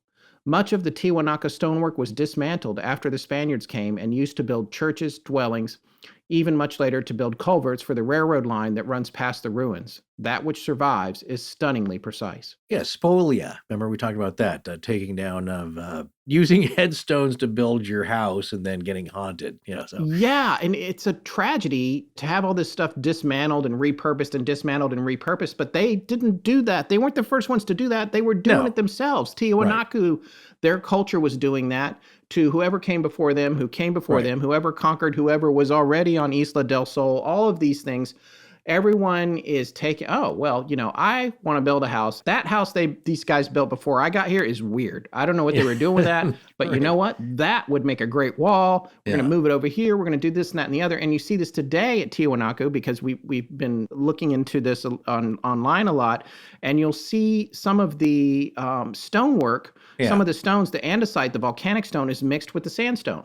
Right. And it seems like, don't think that necessarily was the original goal. Seems more like it was built and taken apart and reassembled or added onto over and over. And one of the things that Vranich says in his paper is that I didn't read, in a section that we didn't read, was that it was built in such a way that it seemed like they never intended to finish it. It was more so that it can continuously evolve. We're just going to keep building this and changing it as needed. to convey the evolving story, I guess. Well, look, it's like with the Göbekli Tepe. What I noticed, again, well, what the archaeologists there excavating have noticed is that some sites, some of those pits and sunken circular plazas were filled in with rocks and garbage of the time. Right. And as they were needed, they don't really know why. I remember that being a factor, is that they weren't sure if they were just done with them, if they were done to be hidden and protected for future generations. But there's always an evolution with these things. Yeah, as they needed it, it was always added on to, but also always in flux. It was always being changed as needed. But a couple of things here, the advances in metallurgy. We've talked about agriculture. I would just assume medicine because these folks seem to know what was going on with the local plants. But metallurgy was a big one. And there's evidence later on now of lead smelting and other metals and a complexity and an understanding that's sophisticated about metallurgy. And that's going to be part of the how section here. So they had these talents. And also it's like, I guess it's like living at, remember the last time you were at the Americana or one of the malls here? It's a big arcade, there's shops and all kinds of commerce going on. And if you're rich, you can live in the penthouse apartments that are above the shopping center. Not sure I would want to. Might be kind of fun. You walk down and get a Wetzel's pretzel. You're above in the plaza penthouse apartment dwellings for the wealthy. Down below are the shops. Regular folks are in apartment buildings 500 yards away. It's that similar thing where, the rulers, the elite, the priests, they get to live in the nice apartments and everybody's got a pecking order. But there's a little bit of trade going on with everybody. So it seemed rather harmonious for a while. It certainly was for hundreds of years. And then the other thing I want you to note here, it may be a lot older than previously thought. Yeah, and one other quote I want to take away from the Washington Post article that I really liked was taken from a gentleman who at the time considered himself as sort of, I think, de facto caretaker or unofficial curator, whose father had done the same thing. Listen to this quote, though, and this goes back to what Tom Barnett had said about the locals saying only 1% of it had been uncovered. This quote comes from Caesar Calisaya, a local resident and unofficial curator at the time of the Washington Post article in 1990. Quote, "We know of places out there, entrances, that we don't tell the archaeologists about. For now, no. When we are sure they can be preserved, then we will tell." Yeah, I mean, who knows how many of the houses that are occupy the area that used to be Tiwanaku that now, or the original settlement, maybe they found something inside the house. They don't talk about it. No, I like I said, I think there are many, many more discoveries to come. Yeah. I may not see them in my lifetime. There was one other interesting article, again, by Vranich, that I believe Marissa Ball found for us. It's called Reconstructing Ancient Architecture at Tiwanaku, Bolivia, the Potential and Promise of 3D Printing. Oh, yeah.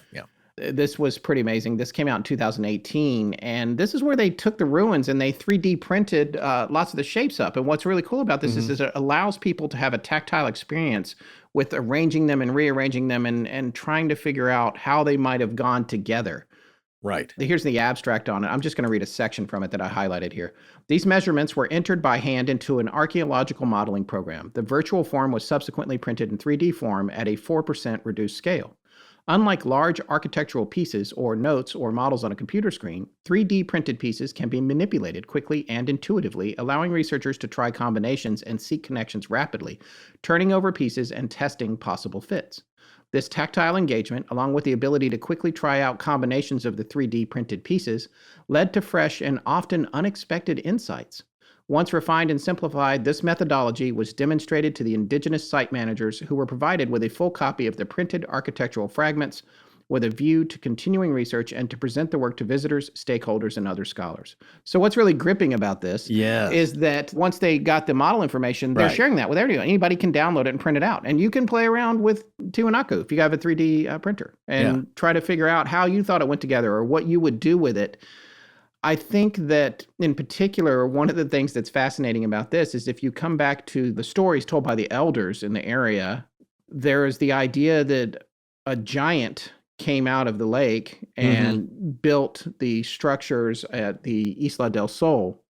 Yeah. When we print these 3D pieces out at 4% and start playing with them, we're the giants in the scenario. Exactly, yes. So it's something to think about it coming full circle. But also, another thing that we saw in one of the videos we watched during our research forest was the Brian Forster video. Yes. Mm-hmm. He's written a couple of books. He's written a couple of books, and, anytime we bring up any of these researchers, they're going to be polarizing for some people. Other people, oh, yeah, so we're not endorsing or unendorsing anybody. We're just saying some observations he made, and he was on site talking about there's a misconception about the H-stones and how they're not all exactly the same. He said they've all been measured, and they're different, and not only that, the angles, he said, were not 90 degrees on the H-stones. He described them as being a little bit angled so that you could dovetail pieces together. Yeah. Of course, this is his declaration, and you see him being there on site, and I don't have any reason not to believe him, but when you go to that dovetailing, that makes sense in considering the complexity of the construction already. Yeah, there's more power in a wedge shape. I think later on, as we hear in the episode, as folks may hear, I may have said things were cut at 90 degrees. What I meant to say was that there are very sharp edges originally that seem to defy explanation. And they do defy explanation because no archaeologist can tell you how it was done still today. I want to make that clear. Yes. Nobody really knows. But think about a dovetail joint, and the Beatles song. But it's an interlocking piece that adds strength, and it's clever about how they angled this stuff. And also, they had a pretty good understanding of math and the very difficult architectural math, in that they had miniatures of some of these structures, and they used a very specific formula for scaling that down and building these miniatures. Pretty advanced society architecturally, with metallurgy and also masonry, and that the masonry part might be the most baffling. Well, echoing back now to one of the foundational articles that we talked about in part one here, it's that All That's Interesting article on Pumapunku here, and they touch upon some interesting points about the end. What's generally known about the end of Tiwanaku, and some people believe 500 CE to 400 CE is the start of their height. There's certainly people living there, of course, in smaller communities, but they reached a height, the pinnacle of that culture around that time, and it kind of abruptly ended around 1080 or CE. It's like what Dr. Barnhart said, is that we don't know a whole lot about the beginning, but we know a lot more about the end. And that 1000 CE or 80, that seems to be agreed upon by a lot of people. And then there was a 500-year gap before the Inca came along, I believe, right? Yes, and like I said, to them they were a mystery. They thought that these folks may have been here at the start. Right. This is important, and they were influenced quite a bit by Tiwanaku culture. So just that article just says, like, well, there you go. And then at the peak of the civilization, things start to unravel here. The surrounding homes within Pumapunku and the monuments seem to quickly empty. I don't know if this is debatable or not, but this is telling in that their large swaths of agriculture, their crops, fields of potatoes, corn, quinoa, were just left fallow, and the people vanished from the area, and they probably broke into small factions, and a lot of them fled into the mountains and other areas.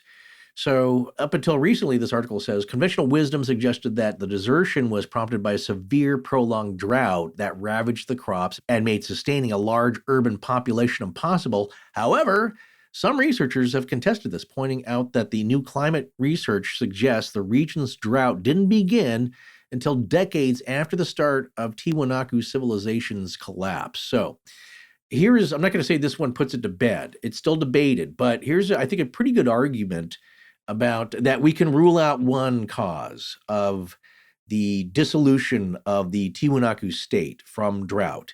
Now, here's one researcher in his paper that puts forward the idea that it wasn't drought so much that phased out the Tiwanaku. From a February 2002 article in the journal World Archaeology titled Rethinking Disaster, Induced Collapse in the Demise of the Andean Highland States, Wari and Tiwanaku by Patrick Ryan Williams of the Field Museum of Natural History. And his abstract reads, the role of drought in the collapse of the ancient states of the Andean Middle Horizon has received a great deal of attention in recent years. The only Andean valley where both principal states of this time period, Wari and Tiwanaku, and remember we talked about the Wari in part one, they were closely allied with them, goes on to say, had established settlements in Moquegua, Peru. Based on a GIS network analysis of ancient irrigation systems and detailed paleoclimatic data, I assess the assertion that a centuries-long drought caused the collapse of state colonies in this valley circa AD 1000. And just I had to look that up. What is a GIS? Well, so an explanation of GIS from the ESRI, ESRI.com website. A geographic information system, GIS, is a system that creates, manages, analyzes, and maps all types of data. GIS connects data to a map, integrating location data, where all things are, with all types of descriptive information, what things are like there. This provides a foundation for mapping and analysis that is used in science in almost every industry. GIS helps users understand patterns, relationships, and geographic context. The benefits include improved communication and efficiency, as well as a better management and decision-making. And what this can be like is taking a map of the missing 411 people in people's national parks and laying that over the cave system. Or UFO sightings laid over dogman sightings. Right. And it's like, well, what is it like there? Well, it's very cavey and very marshy. A lot of people get lost. Or it's very open, you shouldn't get lost. So it gives you an idea of mapping points there with the data that you find, and that's what they did for this paper here. So Williams concludes that the onset of the drought significantly post-dated collapse and suggests that factions of Tiwanaku social groups who allied themselves with Wari settlers upset the ecological balance of water use in the valley prior to the end of the first millennium AD. The increase in agricultural activity in the Upper Sierra in conjunction with the political instability caused by the fissioning of Tiwanaku political power in the valley created an environment of vulnerability for the Tiwanaku State colonies. It was the complex interaction of social and ecological factors that led to the collapse of the largest western colony of the Tiwanaku State. The Wari imperial colony played a pivotal role in this collapse by establishing an administrative center in the upper valley that drew away resources from the Tiwanaku State below. So, and ironically here, the political instability caused by the Tiwanaku colonial collapse may have been instrumental in the downfall of the Wari colony as well. They're like, to me, two black holes circling each other, drawing resources, and they were working together, and then it didn't work out. They're drawing resources away that are critical. And this caused a little bit of strife, which is what we're going to talk about a little bit later about how this place came unraveled. Yeah. The main takeaway for me is that the drought, all that drought business happened a long time after 1000 CE, after this place collapsed. Right. It's just more like a social conflict. Political and administrative, and it just Right. it didn't work out. And then suddenly, well, hey, come on, LA and the Owens Valley and the water, there was a big battle. And there's still battles going on now that have been front page news about the BLM and land grazing rights. It's all the same kind of stuff. The Colorado River, where's that water going? Who's using it? Yeah. I mean, we're dealing with the same thing today and in many parts of the United States anyway. And I imagine everywhere. So yeah, they had resources. They didn't have enough to fix this. And they might not have thought about that. Like you might not have understood until it's too late. The impact of this shifting of society or these resources that are upstream, right? Literally and figuratively. Now they try to figure all that stuff out. Yeah. But this is one of those lessons you wouldn't learn until something crashed and burned. Well, and hey, then where at is that everybody? point, and someone's got to people survive the experience to bake it into the next time you put a community next to another one and say, well, let me tell you something. These two, there ain't room in this valley for the two of these towns, or the two of these cultures or whatever. So, yeah. And it could be a little like Roanoke. It's just like, okay, we didn't really plan. We're not getting any supplies. Nobody can, did we think about anybody getting back to us next year? It's like, what happens if that doesn't happen? Well, Jamestown is very scarce, but, some of those were able to cling together with the locals and make a go at it. Here, maybe with Roanoke, what we believe is that maybe they just said like, okay, you know what, this isn't working. Those people have been around for a long time and they seem pretty happy, except for the intertribal wars and killing each other. Maybe what happens is that eventually you get tribal members with gray eyes. Right. And, well, what's the mystery there? It's just like, hey, it wasn't working with what we were doing, so we went to the system that did work, which is, again, just dispersing everybody. So here are the conclusions to that paper and that stream of thought. The analysis of ecological effects of drought in the Titicaca heartland does not seem to indicate severe water shortages until the end of the 11th century AD. In summary for the paper, the hydraulic analysis of Moquegua agriculture presented here also rules out a disaster caused by environmentally induced water shortages. Instead, it seems more likely that local factions within the Moquegua Tiwanaku populations were developing, perhaps in response to the high degree of economic independence forced on them by the state. Once the Moquegua Revolution had gained enough momentum, it began to follow its own course. The ramifications of losing one of its prime maize-producing regions may have further destabilized the authority structure of the state and the heartland itself.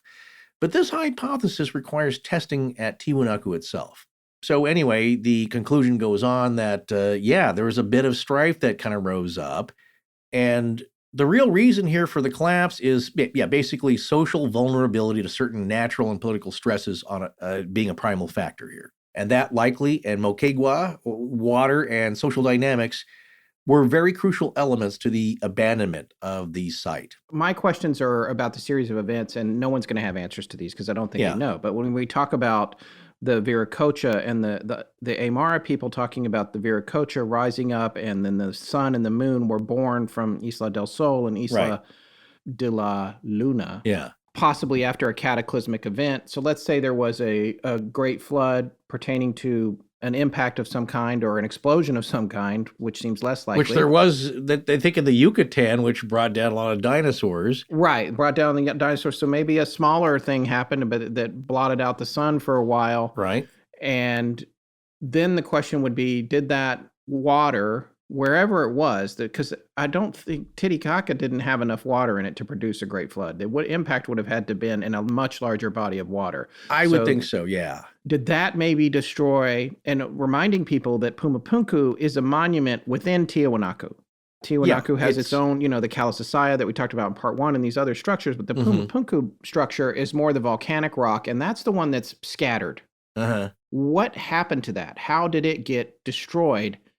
Was it destroyed in this flood that preceded the Inca origin story relating to Isla del Sol, and then that destroyed the Pumapunku structures? So when the Inca arrived, it was already destroyed, and we don't really know how or why and what caused that flood. Right. Because is that the Great Flood or is it a different flood? Well, hey, the Great Missoula Flood, okay, that was where there was an glacial ice dam that broke. And you're talking about maybe 10,000 feet of ice cold, chilly water that they believe, it is great animation that goes with us. I think it's it might be a Nova. I watch a lot of PBS. Yeah, I think it was. I remember seeing that, yeah. These blocks are heavy, right? But they were saying, boulders the size of office buildings were being tossed around when that dam broke. I mean, it's a much more monumental scale, pun intended. Water rushing that fast can move big stones. And we're going to talk about this a little bit later. I want you to keep that thought in mind because there are a few prevailing theories of what happened in this place that are, let's say, non-natural, man-made more. And what are the more likely scenarios? Stones or people, there was a huge upheaval, okay? And that going back to that article, it just goes on to say and finish up here, this has led some to suggest that the most plausible explanation is violent internal social upheaval, a kind of implosion that tore Tiwanaku society apart. Like I said, it wasn't just maybe an earthquake, as some people thought, or aliens came back, or something horrible happened. It's like their society kind of fell apart too, because as we've seen, take a look at all the natural disasters that happen after an earthquake. People rebuild. They stick there. Tornado Alley here. What do people say? Like, no, we're staying here. Our family's here. We're going to rebuild. They're very dedicated if it's working and they have ties to it. But here it's like this thing fell apart on a societal level. But it may have coincided with other things that happened. It's like, okay, you know what? This is ruined. Like I said earlier, like this is wrecked. We don't really even have the knowledge. Maybe those people got killed or they fled. Like we don't really have the knowledge to put this back together or build new. So we're splitting. We're taking off into the hills. So to support this theory, the article goes on, they point to the evidence that some structures, including the Gate of the Sun, were brought down by time or looters. They were deliberately torn down and broken. Maybe. That's what the article is suggesting here, is that somebody gets like, you know what, this place sucks. We bought your baloney for a long time, but now, like you said earlier in part one, maybe they got tired of the sacrifices. Or maybe the sacrifices and the hallucinogens. Maybe some people were like, yep, nope, I just got my 30-day chip. Also, by the way, I'm seeing things a little differently. Yeah, now that I've come down and you're not some twirling god of glowing light in the sky. You're just a dude in a robe who's like chopping people up. That's not so appealing. Yeah, it's not also, great. Again, if people are struggling, maybe there's a bad harvest. It's not there's a drought. Yeah. There's a bad harvest, and the wealthy people are eating better than you. It's like, hey, come on, man. Yeah. Now, on the other hand, I will say what I've learned about English history, when there's, and European history, when there's famine, when the crops are failing, when the game is low, even the king didn't eat well. Yeah, he's surviving. He's eating a little better than Joe Peasant, but no food is around. So here, whatever's happening, there's some strife. So do I amuse you? Like that Joe Peasant. That was more of a laughter. Yeah, like what do you mean I'm funny? I'm funny? Like a clown? So anyway, here you go. Neighboring complex seems to have been burned, and some of the vessels there that were dedicated to food storage were smashed. That's a little weird. It's like purposely wrecking stuff. The burn part, keep another note of that. That's another, ties in with another theory of possibly explosion happening. Here we go. But overall, again, the article it says the destruction paints a picture of an angry populace, but what might have thrown a stable population into chaos remains a mystery. So that's what the article's positing, is that they seem to be doing pretty good up until now. What's going on here? What threw everything into chaos? And what you have now, though, is that, yes, time has not been kind to the site. 1,000 years of wind and rain have weathered the stones, and much of that vast temple complex is gone, carried away by looters, stone miners, in ages past. And apparently some people are taking skulls home for good luck. So, yes, as we said at the beginning here, treasure hunters too. Everybody's harvesting the site's rare relics that they can find, rare metal ornaments, jewelry, and colorful potsherds. Oh, here's another fun thing. I think I sent you an article about somebody in Egypt claimed that was the finger of a giant, the mummified brown shriveled beef jerky teriyaki style of a finger of a giant human being. Somebody had in their possession and said it was looted. Their grandfather looted that from one of the pyramids. Oh. There's a picture of it. You and I read this, and I think Marie may too, because she loves Jamie Stewart's mummified. Oh, the Peng Bo Chan story. Yes, the mummified finger story. She can't get enough of that. And apparently, but that was my point of bringing this up, is that, like, what? And you can see a picture of it, and there's I think there's a dollar bill, a local currency bill, to see the scale of it. And it's a big old finger, the size of a banana. Big mother finger. And it's a giant, the guy said, yes, I found this while looting. And it's like, you don't really want to sell that because it's illegal. You gotta get, right. This gets out, you looted part of the rare treasures of one of the pyramids. Doesn't go over well. But it's out there. These things get looted. Sometimes they're pretty fantastical. U.S. News, PC Magazine, Popular Science. Yeah, what about all those? Every single one of them ranked Simply Safe Home Security as the best home security of 2021. In fact, U.S. News just named Simply Safe the best home security of 2022 as well. Again, well, that's not surprising. We've talked about Simply Safe a ton of times on the show, as they've been a longtime sponsor, and we've both been customers for years now, really.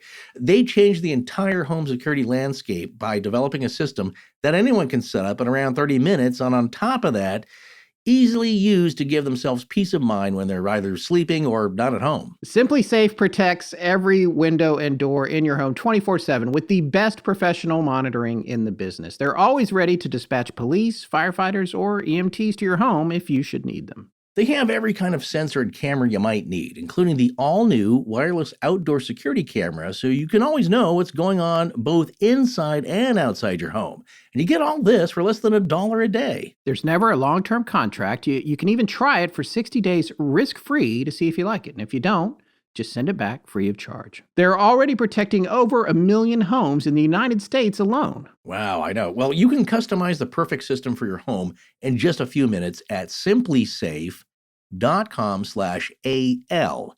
Go today and claim a free indoor security camera plus 20% off with interactive monitoring. Go to simplysafe.com/AL.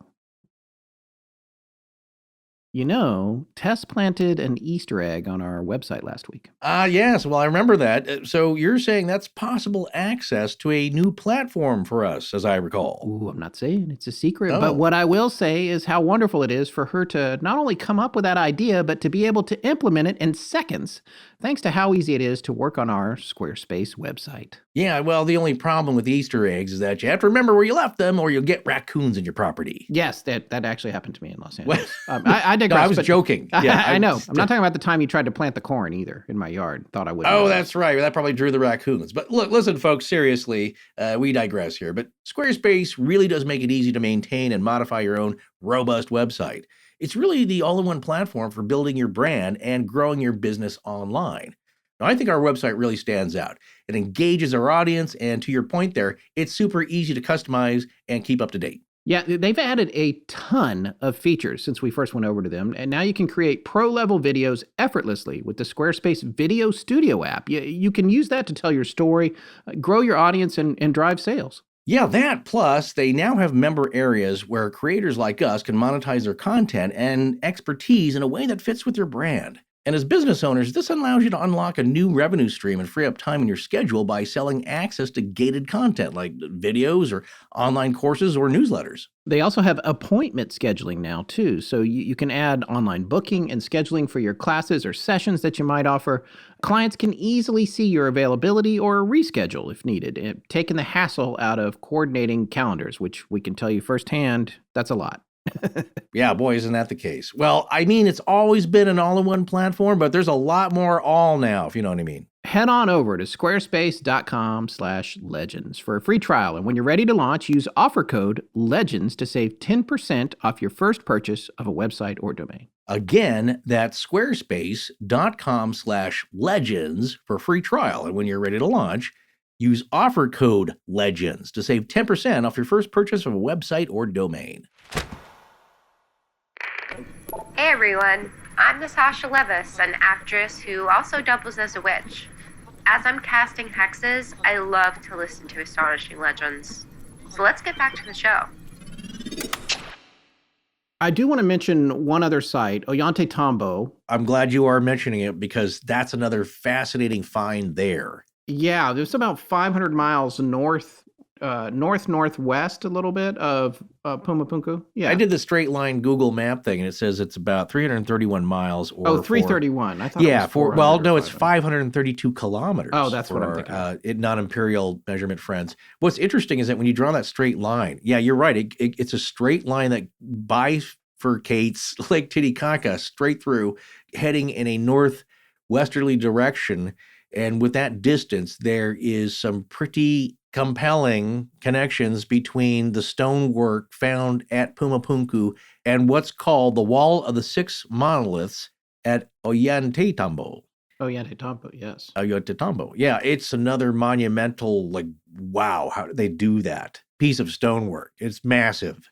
The monumental structures there, like the Wall of the Six Monoliths, some people believe were the work of the earlier Tiwanaku culture that was reused by the Incas. Yeah, and we didn't say that. Ollantaytambo is an Inca location. Yes, and so that we need to point that out. No, but I that's why I wanted you to bring that up, because I think it might be a connection that they were so influenced many hundreds of years later. Right. How did that technology get across 500 years of disconnect? How did it get across, or how do they even move it? If they just swiped it from a Tiwanaku location, yeah, that's monumental in itself. Pun intended. Yes, pun intended. But what you also find there, again, the connections are the T-shaped sockets the cramps, the architectural Yes. cramps that either had metal cold hammered ingots into the sockets to connect them like pins, Yeah. or it was a combination of those eye-shaped sockets were composed of a unique copper alloy of copper, arsenic, nickel, and bronze. Right. Pay attention because they had some special knowledge, at least pretty advanced for the time, of metallurgy. And that's the connection. And you're finding this all over the world. Here's the other thing. You're finding some of this, it's argued, there are similarities between those sockets, the shapes of them, and also other locations around the world, like at Persepolis in modern-day Iran. Also in Giza, Java, Yes. Angkor Wat, Cambodia, Vietnam, we will talk about this Right. in a little bit after our next section here. It's implies either the same builders or the same teachers, even though there's a 500-year gap in these cultures. Yeah. And all back in Peru, Coricancha. Yes. And the connection between Tiwanaku and San Pedro de Atacama during the late Middle Horizon period, 600 to 900 current era. So again, I brought this up. I wanted you to mention this because it's some bigger ideas. We're not going to go too deeply here, but it's simultaneous invention theory, that simultaneous discovery. It's too similar. At least I think it is. I don't know. Anna, who is in the Astonishing Research Corps, found connections between the similar metallurgy developments in China. Yeah. I can't remember if it's at the same time or earlier, but regardless of that, in theory, those two cultures cannot be connected at all. But the way they're clamping the stones together. Right. Yeah, I don't know. It's mind-boggling. It may not be that you have ancient Sumerian demigods transferring this knowledge to people. It could be the phenomena of multiple discovery phenomena. That's a hypothesis that scientific discoveries, inventions, often are made at the same time by different teams or individuals in vastly different areas. I feel like that might exist chemically or construction-wise in a less specific way than these clamps, though. These clamps are very specific about how the stones or cramps, as you say, are being held together. Like, I'm fine believing that people were mixing bronze and arsenic at the same time in different parts of the world, but then pouring them into two disparate stones specifically to cramp them together with an I shape or a T shape or whatever, that is just too much common ground going on there for me to be a coincidence. But I hear you. I don't know. I don't know the workaround for it. Okay, I would say the more mundane approach would be like, well, it's a clever idea. It just makes sense, and it makes sense to human beings that like. No, the wheel made sense too, but everyone thinks the Egyptians didn't have that. So Göbekli Tepe didn't have that, and or that commercial with Larry David. Have you seen that yet? Like he goes, I call this the wheel. He's like, yeah, it's a miss. Yeah. So we don't know because we've not found evidence of it yet. And as we like to say here, an absence of evidence is not evidence of an absence. Just because you can find it yet doesn't mean it wasn't existing then. If it was wood, it's rotted by now. The only thing it would have to be made out of to be that old is stone or metal. But as we've seen with these cramps, either they've all deteriorated, and here's the thing, if this place is, as some claim, 15,000 years old, 17,000 years old, that metal may have already deteriorated where the stones remain in place, or they were looted, or they were reused, dug out. How we know about them is that they didn't get all of the residue. There's some traces of it, and that can be studied. What I liked is that in the main channel, I think that is at Pumapunku, these massive stones that were used for drainage, some of these ingots were there of a metal they don't know what it is yet. And I don't know if that means it hasn't been studied because this is very expensive to study this stuff, or they analyzed it and they still don't know what it's made of. That in itself is a mystery. There's obviously a lot of theories about how this place got built, but one that I found the most shocking when the researchers first brought it to us in the Astonishing Research Corps, specifically Anna, I want to thank you so much for digging this up. I keep saying that on this particular series, but it's a fascinating idea because it's this idea that maybe the stones were not giant stones that were moved into place, but that they were poured like concrete or a form of concrete, which is a geopolymer. So, of course, when we started talking about this, one of the first people we thought about was our friend Chris Cogswell, Dr. Chris Cogswell, who has a degree in chemical engineering. And we thought we could have him on to see what he thought about this, because he's a very interesting person. He has his own podcast, which you'll hear about, the Mad Scientist podcast. But the other thing that's interesting about him is that he likes to take a very scientific approach to these kinds of mysteries, but he's also very open to exploring them. And he's open to unanswered questions. And he's been a friend of ours for years and years now. And we wanted to see what he thought about the various papers that Professor Joseph Davidovits wrote regarding geopolymers. He's considered the father of the geopolymer idea and the theories behind it. One of the things I really wanted to do was to see what Doc Cogs, as we call him, thought about all this, and have him review these papers, because he's very critical about peer-reviewed papers and journals. He's like, what journals has this person been published in? How many people have seen it? And I wanted to get his feedback on that, because we're laymen when it comes to that kind of stuff. I thought that he was going to come back on this a little bit harsher than he did, and he does have a skeptical viewpoint about the bigger picture of it, and he makes some very good points about Professor Davidovits and the idea that, well, this is his theory, and now he's applying it to everything that's ever been built throughout antiquity. It makes sense in a lot of cases, sure. Yeah, but on the other hand, it does explain a lot of things. And there's a lot of folks who say, oh, well, no, wait, this is a possibly racist philosophy, because you're saying, oh, well, Dr. Davidovits, he's been on the record. He said, well, he didn't think they necessarily had the technology in this case and in other cases that he suggested to cut and move large stones. We're not saying that that wasn't possible. In fact, we see this idea as much more sophisticated than that. This seems to be a more sophisticated and advanced idea that, if anything, is superior to what we know how to do today. Yeah, I don't get that logic, because you're separating one from the other. You're saying they could only have figured out how to cut these stones, but then you're saying they didn't have the technology to do that, so someone else externally had to give them knowledge about geopolymers. And what we're saying is like, well, no. Why can't the logic be that they came up with the geopolymer idea? And they figured it out. Well, exactly. I have a little tidbit later on when we get to our conclusions. Maybe that'll shed a little bit of light on that. But the only thing that's maybe problematic about it is scientifically, then you're saying that somehow there's no proof of them coming up with complex chemical formulations. Not that they could, but there's just no evidence really that we have that. But you're saying that, okay, instead of doing the let's say the metallurgy aspect of that, you're going to need some more advanced tools maybe than bronze chisels and hammers, stone hammers, to get that done so precisely. But we just don't know what they used. Or you're going to allow them some advanced technology in the chemical field. And that's what we wanted Chris, because he's a chemist. Like we actually know somebody who knows something about chemistry. It's like, let's run all these formulations by you. You tell us, does this make sense? That's what I want to know from Chris. I couldn't agree more. So before we get into our discussion with him about the big picture here, we wanted to talk a little bit about Professor Joseph Davidovits. And this is a bio taken from what I think is his own website. It's davidovits.info.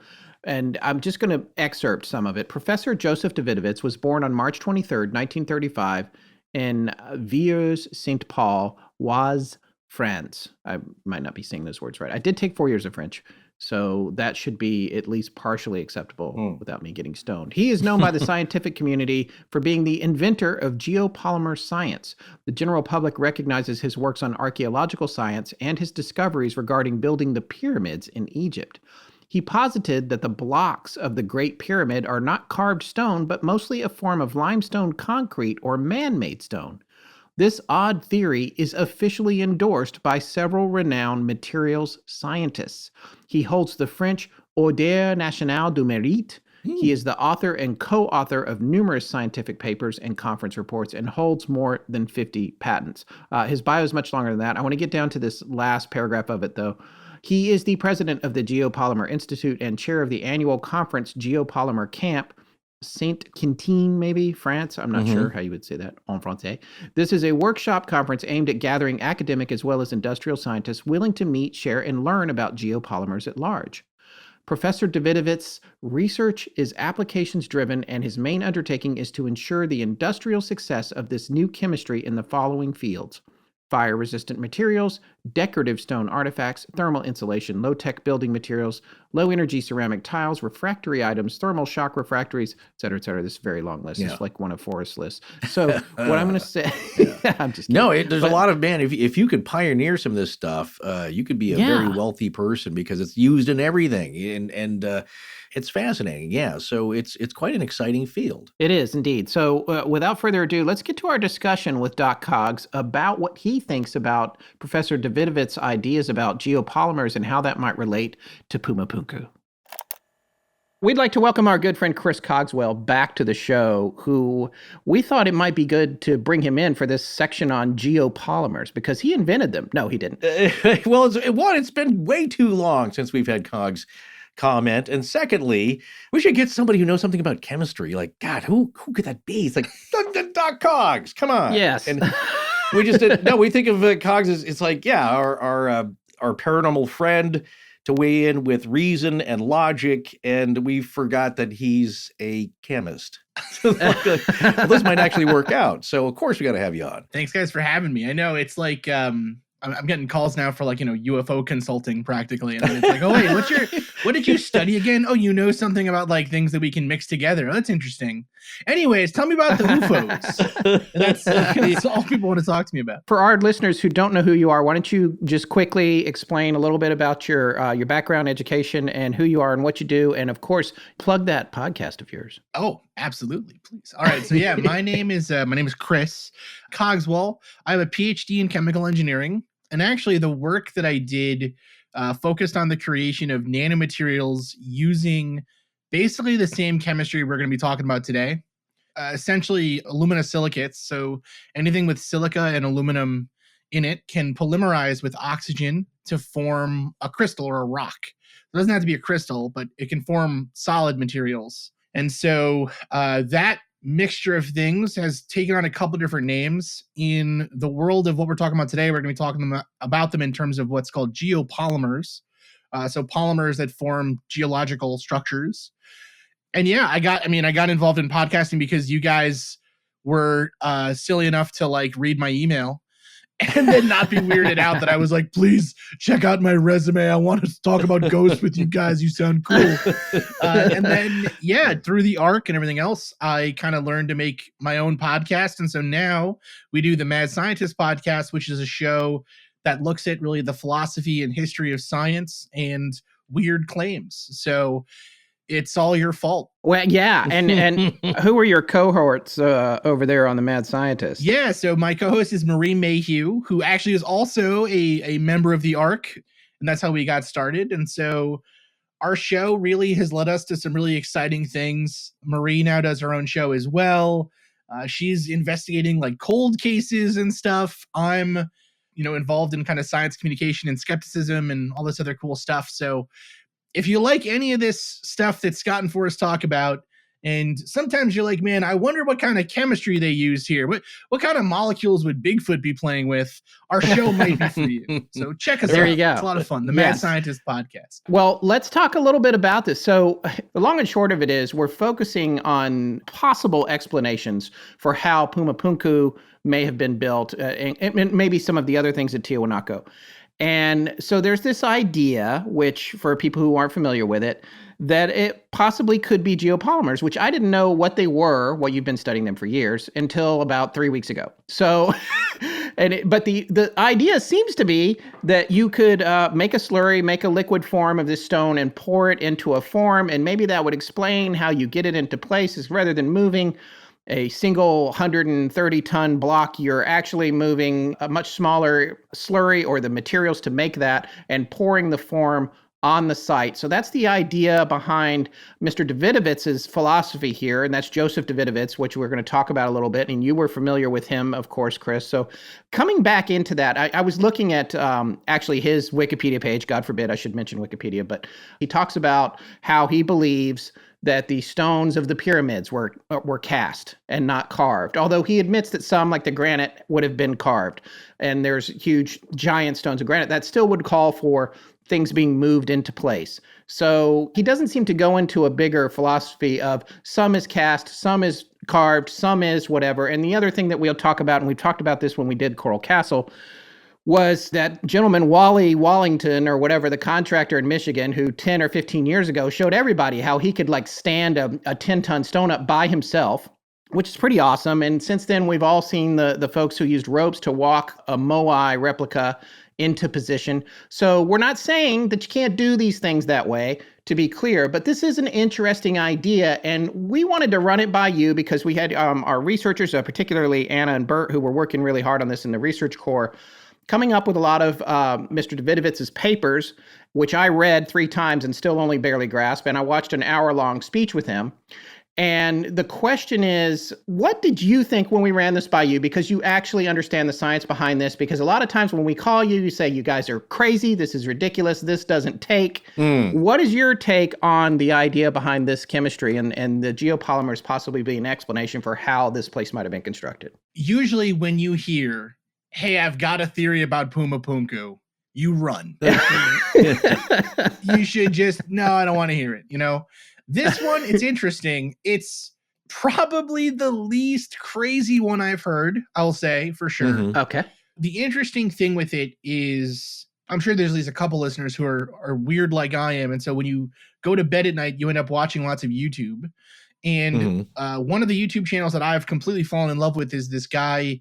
Basically, he's been building his own civilization practically in a jungle someplace, called primitive archaeology, primitive construction, these sorts of channels. And what he shows a lot, and it's something that's really interesting, is old methodologies for making concrete. Concrete is a geopolymer, and you don't need a lot of stuff to make concrete. It's a mixture of aggregates, so like bigger rock chunks, some smaller rock chunks, and then a binder that makes it all chemically react together and then solidify. We've known that people can do this. People have known to do this. Cultures have really known to do this for quite some time. The conversation seems to really be more about, when did concrete technology first make its way to the Americas? And is there really evidence that casting was used for these places and things like that? But scientifically, there's no reason that this couldn't have happened. It's not like, they're using sound waves to levitate the H blocks or something. You know what I mean? The guy's basically like, look, they just knew about concrete before we thought they did. This is maybe a probable idea. Now, there's other reasons to kind of take into account what he's saying. Is like, this guy, Davidson, he sort of was the first person to really discuss non-concrete geopolymers as like an idea. And after that, he's basically claimed that everything made out of stone must have been made out of geopolymers. Like he seems to kind of be shoehorning his idea in a lot of different places. And so Pumapunku will be like the 3rd or 4th archaeological site that he claims must have been made with geopolymers. Right. But again, it's scientifically, there's nothing really wrong with what he's saying. It's more that kind of archaeologically, I guess, the theory doesn't have a lot of support. But no, chemically, I mean, it makes totally fine. Well, so do you think that the reason it doesn't have archaeological support is just because the archaeologists can't get a line behind it because it seems like such an out there idea? Or, I mean, we talk about the evidence of this, and, one of the things he talks about in his paper and on the 1-hour YouTube video that we found, or I should say Anna found, and I watched that as well, and we'll share the links to all that, is the presence of organic matter in the volcanic version of this work, which he says it can't work. That can't be there. The organic matter can't be there by the nature of how the volcanic rock is made. It's one thing to find it on the surface, but when you drill down inside and you get past the point of contamination, there shouldn't be anything organic in there. And so that indicates that it might be a geopolymer. So first off, I guess we should maybe explain for people what a geopolymer is so that there's some context like what we're saying.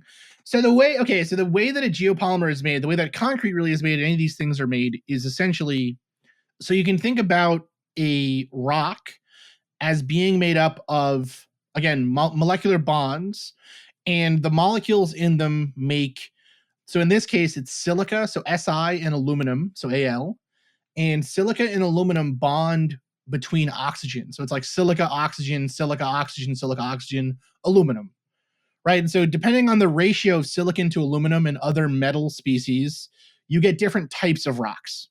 So like the difference between, say, like a quartz and a sandstone is its ratio is more than it is hard and fast rules. Some rocks that's not true of. So if they make like a different crystalline structure, whatever, but chemically, they're all basically the same kind of stuff. Minerals are different, but rocks, it's silica and alumina and carbon and sodium and whatever. The way that a geopolymer is made is you take rocks that already exist, so they already have silica, oxygen, aluminum bonds. You mix them up with a acidic or something that'll dissolve them a little bit, essentially. And that's what's called alkalination. Basically, what it's doing is it's making some of those oxygen sites active again. So it like breaks off the silica and the alumina, makes some of these oxygen sites active. You then add another species, sometimes, most often it's sodium. That causes what's called depolymerization. And so what that is again, so you've dissolved this thing a little bit, then you start to kind of unfurl the big long chains of molecules, and then you add a species in to cause them to all form again. That would be the hardening agent. Yeah, that would be like curing, or what we call condensation. Right. And so basically it's like you mix, so you dissolve a bunch of stuff into one big like gel mixture of junk, and then you add a chemical back in to harden it. And because you're hardening it and it takes time to harden it, you can pour it into a mold and make it form whatever you want. In concrete, the thing that's causing the reaction to start, that curing to start, is calcium oxide. Is that related to quicklime? Yes. I know that. Exactly. Yeah. It's okay. quicklime. Yeah. And you can burn yourself. It can be very caustic. Yeah. It's because, again, it has to be basically strong enough to like dissolve some of that rock, right? So if it can do that, it can dissolve you. Right. Well, I know that also, it's used in outhouses and for human remains. Yeah. If you're going to bury them, because it just eats away at anything, keeps it kind of neutral. Yeah. The reasons that these ancient peoples, I believe, who had some specialized knowledge that they developed, is the ease of use. You use concrete because you can pour it into forms. You can shape it how you need it to end up as. It may be a lot easier than carving it. Yeah, so the argument, actually, it's interesting because when you guys first floated this past me, one of the first question was, well, where are all the molds? If they had this technology, why would they have stopped using it? Mm-hmm. And there's mythology around out there about, say, like Roman concrete, right? They're like, oh, the Romans had this great concrete and then we forgot how to make it or whatever. That's not really true, right? Like we never forgot. Yeah. But those are continuous societies, because the idea here is that something erased these folks off the earth rather suddenly, and maybe their knowledge was lost. But see, that's the thing though, right? This is those areas where now other theories can kind of take hold, because he's arguing, for example, that there were no quarries. There's no evidence of quarries in the area. Right. But then for his theory to make sense, there's also no evidence of large-scale mixing operations and curing ovens and molds. And that's, I think, kind of what we talk about a lot when we look at ideas like this. And people ask, well, why aren't they just open to this idea or these questions that this could be the way it was done? The difference really is that science and all of these processes that are supposed to be scientific, whether or not you think archaeology is scientific or not, which is like a whole other can of worms, it's supposed to be a deductive reasoning process. So you're supposed to start with, you look at the evidence you have, and from that you deduce the explanation that requires the least amount of wild assumptions. And in the cases of like megalithic stones, that often is, they used 100 people at a time to move a single stone because they had unlimited people and there was no, labor unions. Labor's cheap when it's worthless, right? So whatever, you throw people at the stones until they move. But in this case, this one to me at least seems like it does require a lot of assumptions and everything else. It's definitely not as wacky as the most common ones out there. Some of the problems though are, for example, that process that I talked about of like making concrete or making a geopolymer, right? It's literally doing what the earth does naturally. So the difference between like a geopolymer or a cast rock like this and a normal rock like a natural stone, it's not that big of a difference. It's easy to tell when something has been cast versus when it hasn't been, because there's perfection in the crystal structure or the rock structure, the polymer structure, right? So, a natural material will tend to have more random stuff in it. Whereas a cast thing, something that was engineered or designed, tends to have a perfect composition across the board every time.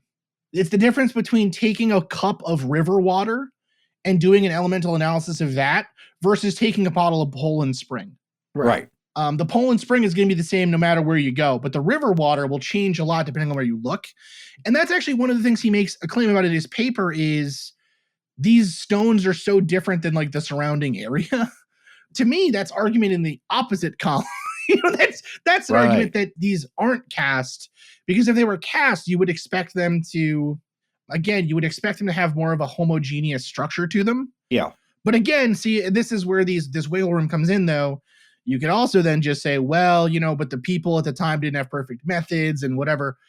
And that's why, again, if you're going to be sort of scientific about this, you have to go to the argument that requires the least assumptions, right? The one that fits the evidence the best without extraneous stuff. The quarrying, for example, he's right. You couldn't find quarries, but he did find sites. He did find the one site where he compared the thin sample, right, from one of the monoliths under scanning electron microscope and found that it was very similar or more similar than 3 other proposed sites that were from an earlier paper that the government had undertaken in Bolivia.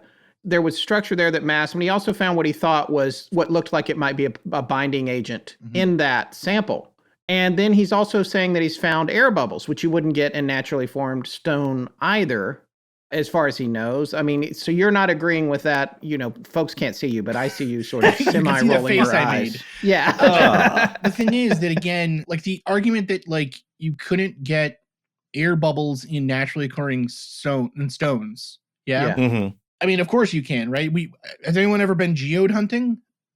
Yeah. Right? Like, yes, of course you get air bubbles. You can also get really porous natural stones, right? Like zeolites and volcanic stones are extremely porous. And there's a lot of volcanic andesite around. Exactly. And that's another kind of argument I think too here is the carbon that he mentions. And this was a question, Scott, you had at the beginning that I kind of just went on a crazy bend about geopolymers.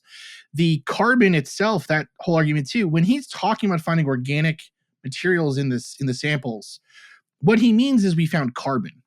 And carbon can come from ash. It can come from coal. People could have been burning stuff. Like carbon will absorb into a surface. That's why, like, for example, when people, if you ever go to like a smoker's house, you see the brown tobacco and ash stuff everywhere. It's because the ash is in the air and the air can diffuse through the solid and then get stuck to the surfaces. And we're talking about volcanic rock that came from places that were mined from volcanically active regions potentially, and there was a lot of ash in the soil. And so there's a lot of places for ash to get on there. I think honestly, the biggest argument in favor of what he's saying is just that it would be a lot easier. And people at home, if you're really astute here, you're probably thinking to yourself, well, wait a second. If this is a 180-ton stone, they still would have had to have moved 180 tons of material up into this site, right? The benefit, though, like Forrest, you were saying, is the ability to cast it. So you can move it up there in smaller batches, which would have been easier. We know that historically people around the world moved large stones like this in some way. And I think, again, that's sort of the biggest downside to the argument is we know that it happened in other places too. So what would make this one so special that it needed this? I think something that always helps me on stuff like this is thinking about where in time these civilizations existed, right? So like Pumapunku was constructed in 500 years after the Colosseum in Rome, and almost 1,000 years after the Parthenon. So, again, the argument basically would be that this technology never got to South America for moving the stones, but technology did get over there for making concrete. Right. Why assume that is the technology that got over there versus the technology to just move? Like Scott, I was saying to you, it's equally possible then that they just had cranes and levers. Right. Right. And we just don't have evidence of that either. Right. Right. I think the generally accepted hypotheses on how you do the masonry itself. It's not just the quarrying, it's not just the lifting. If you're not going to pour it, if it's not a geopolymer, these stones have to be carved. Now, here's what freaks people out, because before, I think even the geopolymer theory was advanced by Davidovits, it fueled a lot of the lore and the wonder about this place and how they did it, because if you're not considering it being poured, then they have to be cut. Now, we've talked about this in part one. We were talking about this a little bit before we started recording, and that at Pumapunku, they have discovered eye-shaped architectural cramps that were used, and that they know that the metal was composed of a unique copper, arsenic, nickel, bronze alloy. So we do know, also from the residue in the valley, that I believe also lead smelting. They were proficient in sophisticated metal work, in metallurgy. They knew what combinations of metals to get it to do what they wanted, and also different techniques. Some ingots in the stones were cold hammered ingots. Some were poured, with molten. So then you have to wonder, how do they saw these things? Because that's the other thing that freaks people out. It's not just chipped away where the stones are kind of rough hewn, as you might see at something that's 9,500, from 9,500 BCE at Göbekli Tepe, where they're kind of rough hewn. They still move 17, 19, 22 ton stones somehow with a lot of people and perhaps some thick ropes and some clever engineering. But here, that's one aspect, but it's the carving of the stones. How do they get the edges so precise? The blind holes where, okay, maybe you could figure out how to drill through one of these stones, but blind holes where basically it's just say if it's a plus shape or a T shape, the hole doesn't go all the way through. Well, the bottom edges they're so precise as if you routered them with a router, because they got the bottom of the blind hole completely smooth and flat, and the edges are precisely 90 degrees. And when you fit them all together with the ingots, they're, as the legend goes, you can't even get a knife blade in there. Then you need some kind of machinery, other than maybe just some more primitive chisels and hammers. But my point is okay, so if you didn't pour it, you had to cut it. And if you cut it, where's the evidence of the cutting tools? Where's the evidence of how they did that technology? Because that's just as astounding to me. One important thing I think to remember is that Davidovits is a geopolymer chemist. Mm-hmm. Really. He is not an archaeologist. Right. And so archaeologists and chemists don't go to the same conferences. you don't take is it like Bigfoot and UFOs? Yeah, you don't take the same, there's a reason that these fields have different training and different expertise and different people doing the work for them. And so it stinks that a lot of the times the answer to stuff like this is just sort of but other archaeologists don't think he's telling the truth, so he's probably not. It stinks that that's the thing you have to say, right? But I've got a cousin who has an opinion about everything, and my mom loves taking their advice about everything. It drives me crazy sometimes, because she'll be like, Lisa says that this probably isn't cancerous, so I should be fine. And it's well, Lisa's a waitress. So, go to a doctor. Yeah. I think with stuff like this, it's kind of the same idea. He's making all these points about, well, there's no evidence of tools. But then you read archaeological studies on the sites and people are like, there is evidence. There's loads of evidence for tools and for the sites and for where they did the chiseling and where they quarried it. And there's evidence of them getting better at making these stones, right? There's actually you look at this stuff and you think to yourself, how the heck did they ever do that? But I look at paintings by, Rembrandt and think, how the heck did he ever manage to get the light to do that thing? Mm-hmm. And it's just hours upon hours of practice and work. It's hard work, Yeah. And a lot of the tools that we have today, for us to get back to your point about well, then how do they do it, or where do these tools come from, or whatever? A lot of the tools today we use are just doing repetitive motions fast. Right. Like a saw is just literally it's just chiseling away at a surface continuously. That's that's how a stone saw works. It's not doing anything different than what they could have done in the past. It's just doing it a lot faster.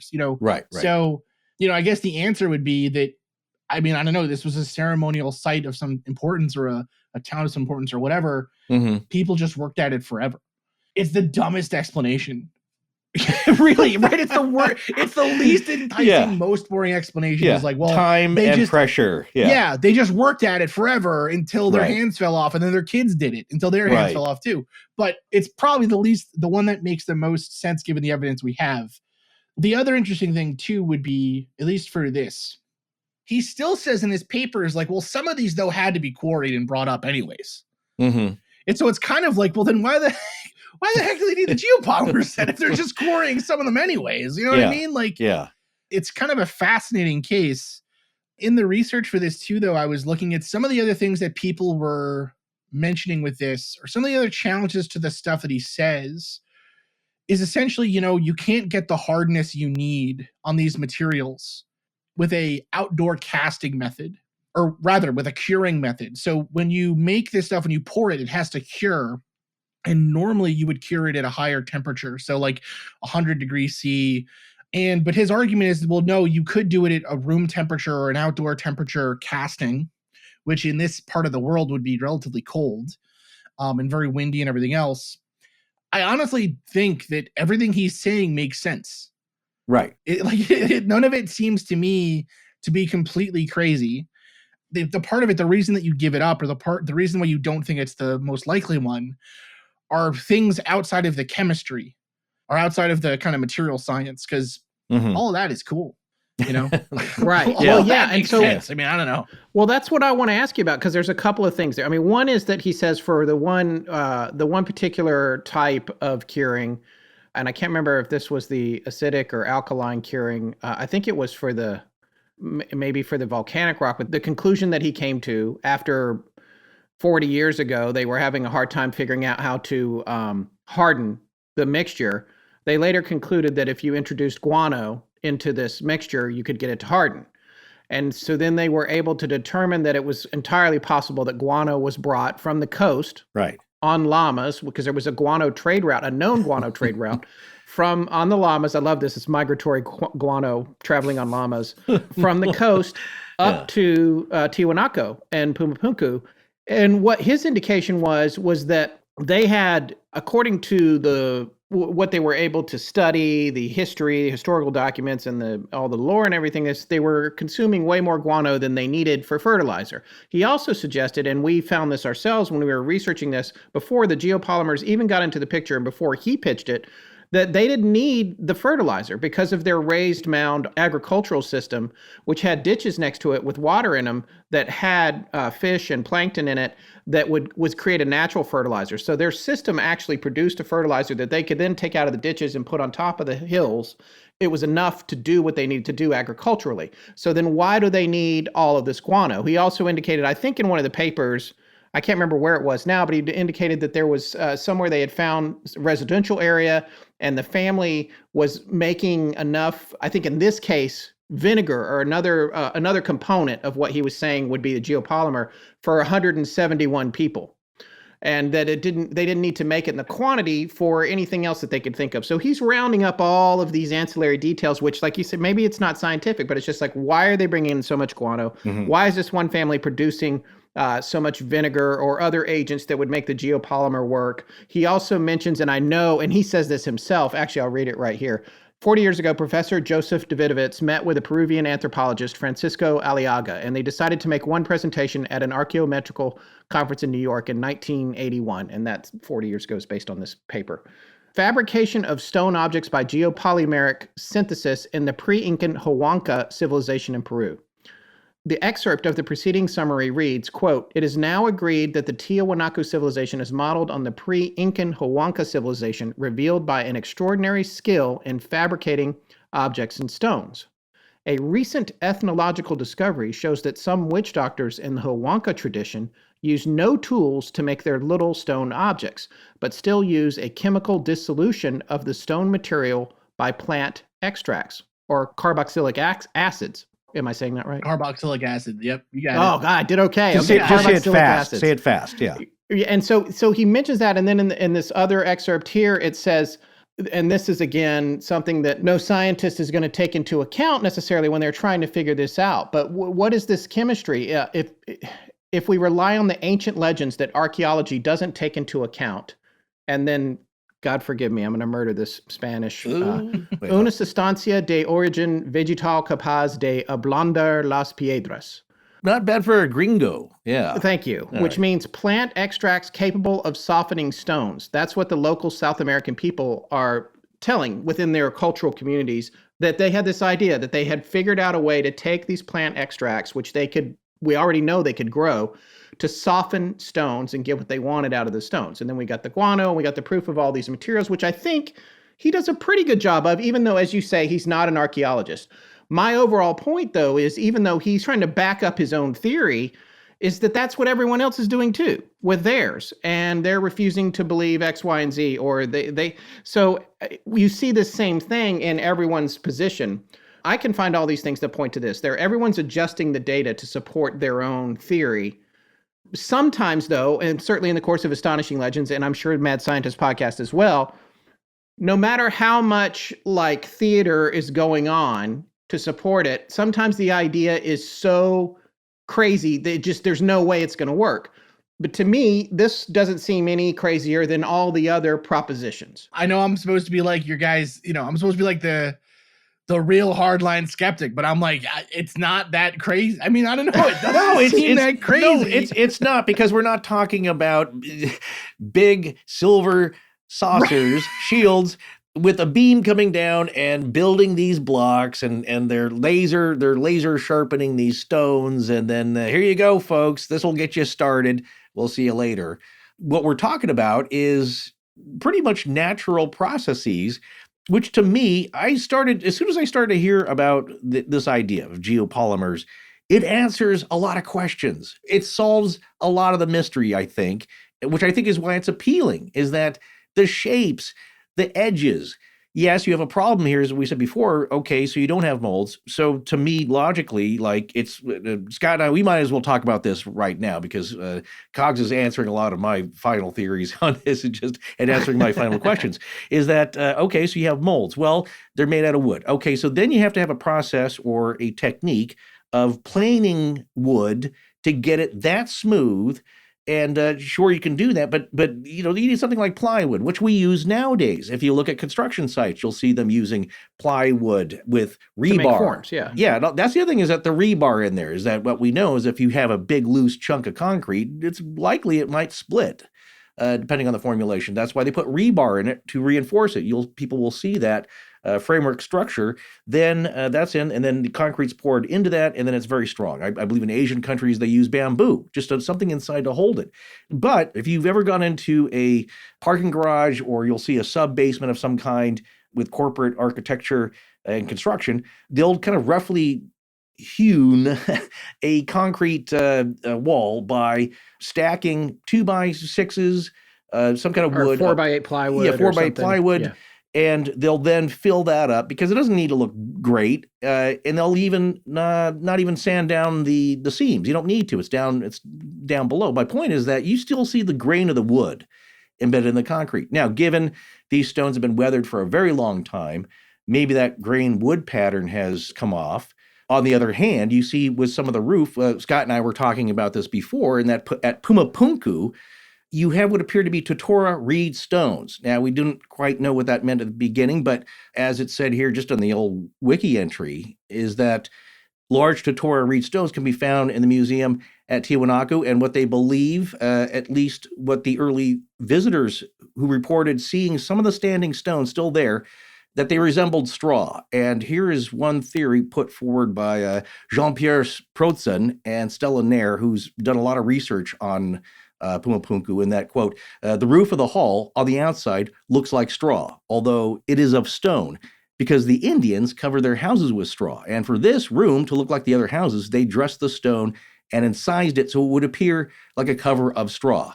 So that texture's still there. But yet, if we're using wood, flat shapes as forms, as building forms, that texture is all gone. We don't really see any of that. Yeah, and I think, Forrest, to your point about it being weathered and aged and all of that, you would still find it on the bottom sides or on some of the stuff that was on the ground. So I don't think it would be completely gone from all the sides of all the stones. If there was, which is the question, of course, then you were talking earlier, Forrest, about do they know how to even plane wood flat? So even if they are, having this geopolymeric breakthrough, Right.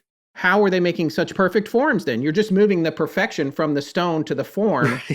Yeah. Right? And Chris, you had said something about you could create a form out of clay as well, right? Mhm. Yeah, so like in modern day, for example, is you can even make a mold out of sand. Right. You just make a sand mold, you pour the stuff in, you let it cast, you let it cure, and then you just take it out of the sand. You break the sand off the surface and leave behind these sort of... Well, how is the sand strong enough to retain the geopolymer, the concrete?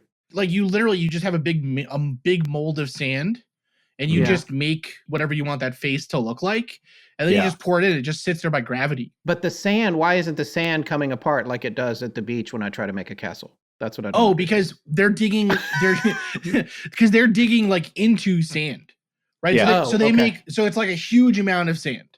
It's a significant amount of sand, or even dirt or whatever. It's like when you cast, again, if you cast metal, you can make a sand or a clay form, and then all you do is you just, inside that form, you have some kind of powder or something to loosen it off the surface, and then you cast the thing, and then you would basically destroy the form. Same kind of idea here, potentially. The biggest thing that makes this less feasible, let's say, than then just cutting the stones and moving them and whatever. Scott, I think you're right in that.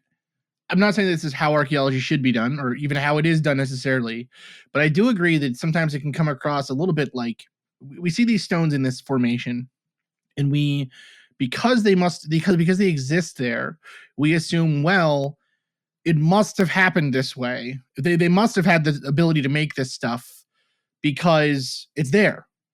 So we know they were able to make these stones because they were there.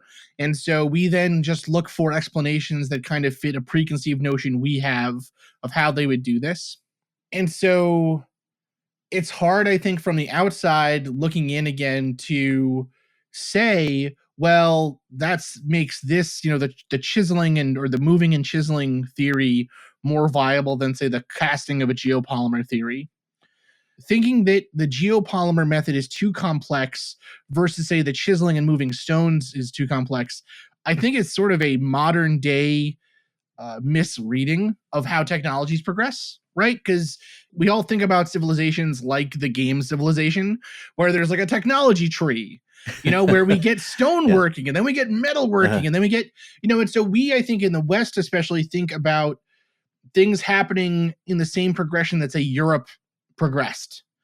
And there's no reason that has to be the case. Making concrete isn't that much more complex than making metal, than making, complex chisels and stoneworking and things like that. So it goes back to the simplest explanation, right? Occam's razor, the hate of all non-skeptics, right? But, it kind of comes down to that, the idea of, well, what's the most simple explanation that fits this well?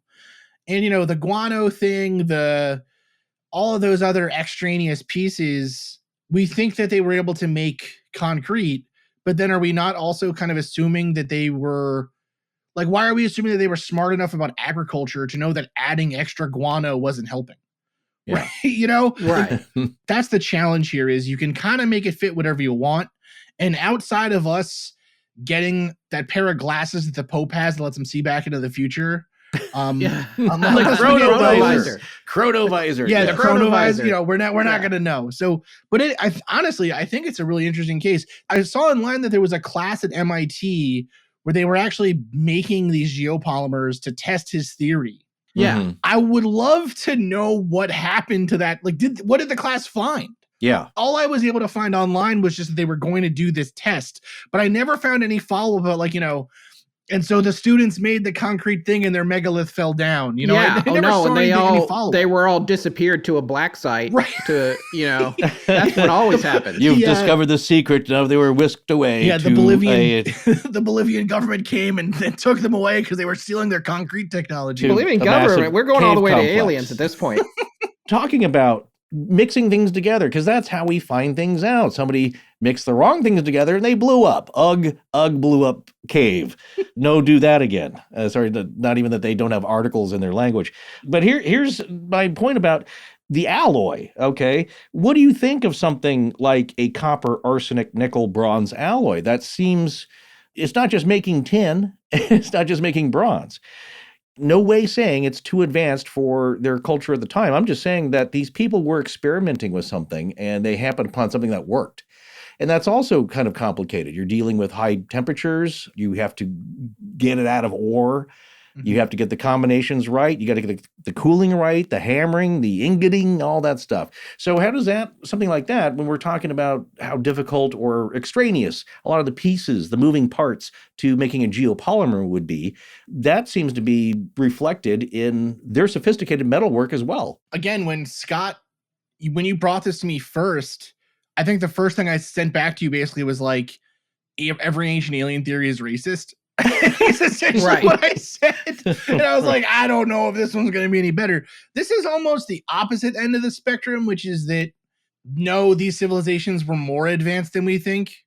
I honestly think, Forrest, and again, I'm not an archaeologist, right? This is just Chris, the chemical engineer turned podcaster, making claims here about a field he knows nothing about. But that's what I feel in my gut. Sure. I think I've been arguing against UFO buffs long enough that I can make one crazy unfounded claim. Sure. At least these days.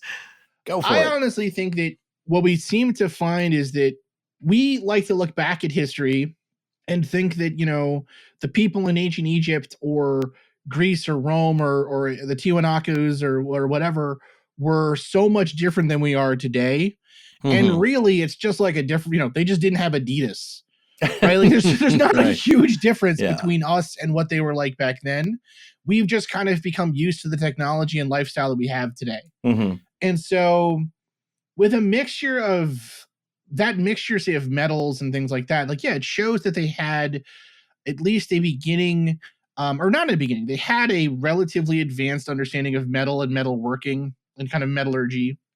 It's likely, like you said, that when they found you could mix some things together, that mix other things, and sometimes you get unexpected results. I think that's definitely true.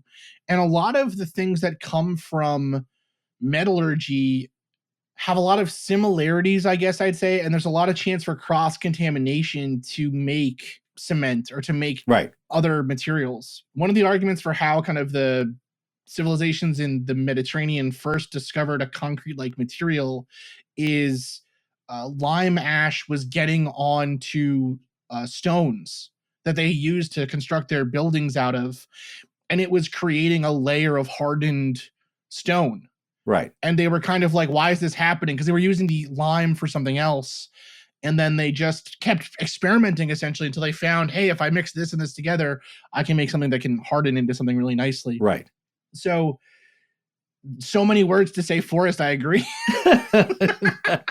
Yeah, I think it's very interesting. It's one of those accidental things. You just reminded me, it's one of the explanations and passages in in Fight Club that I love is his explanation, which may be apocryphal, but how soap was discovered is that ancient peoples, as they were cremating their heroes and the dead, or maybe even human sacrifices, the human fat was starting to mix with lime. And they noticed that as that leached into the river, when they washed their clothes downstream, the clothes seemed to be cleaner. Their fabric seemed to be cleaner. And that was the discovery of soap. Who knows?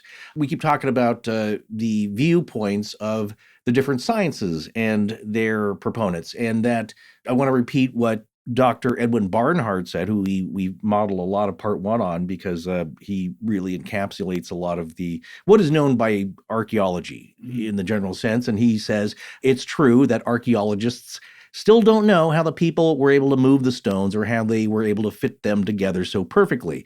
It's also true that the age of the city is poorly understood. And he says in his lecture that he has to admit that without giving credit to aliens or other nonsense, there are many aspects of Tiwanaku that remained unexplained. So that's where you have to leave it with archaeology, but you can't make these leaps of flights of fancy. From archaeologists' point, until they discover something more, I like that they have to leave it where they just don't know. It's honestly why we don't do a lot of archeology episodes on Mad Scientists, because the endings are just not... They're unsatisfying. You just always end with I don't know, maybe. Well, that doesn't stop us. You guys are the masters at that. I'm going to lay down some crazy speculative chemistry nonsense woo on you right now, Chris, while we have you. But I just happened to come across this idea as I was poking around trying to find examples of what you were talking about while you're doing it. And Scott brought up the importance of guano. And so just reading from the page here, which is interesting because there's a relevance right here. Guano, this is just from the wiki page, is the accumulated excrement of seabirds and bats. So Scott and I were talking like, is it all birds or just bats and caves? Where are there bat caves around there? Well, it goes on to say, as a manure, guano is highly effective fertilizer due to its exceptionally high content of nitrogen, phosphate, and potassium, key nutrients essential for plant growth. Here we go to the crazy part. Guano was also, to a lesser extent, sought for the production of gunpowder and other explosive materials. Now, what I will posit here is that, yes, it's like fertilizer and AMFO. It's a ammonium nitrate and fuel oil. And that you buy a lot of fertilizer, you're going to end up on a list these days. And because it's an easy but very potent explosive. So earlier when you were talking about the chemicals in the possible geopolymers and with concrete and needing a fixative, and I was thinking about uric acid. Okay, so that's a component of guano. And then Scott and I were also talking about this earlier from the audubon.org website. Why is bird poop white? Well, it says here the answer lies in the fact that birds, unlike mammals, don't produce urine. Instead, they excrete nitrogenous wastes in the form of uric acid, which emerges as a white paste. And uric acid doesn't dissolve in water easily, hence its ability to stick to your windshield like blobs of white plaster. Okay, now here's the crazy part, if that wasn't crazy enough. One of the aspects, and this is why I'm telling Scott, let this go, because this also wraps up one of the ancient technology, ancient alien theory, perhaps bents on this, is that people who have observed the Pumapunku ruins site will say, here you have these massive Lego-like blocks, intricately cut, that were stacked, and this thing must have been stout, as my grandfather would say about a good building, very stout.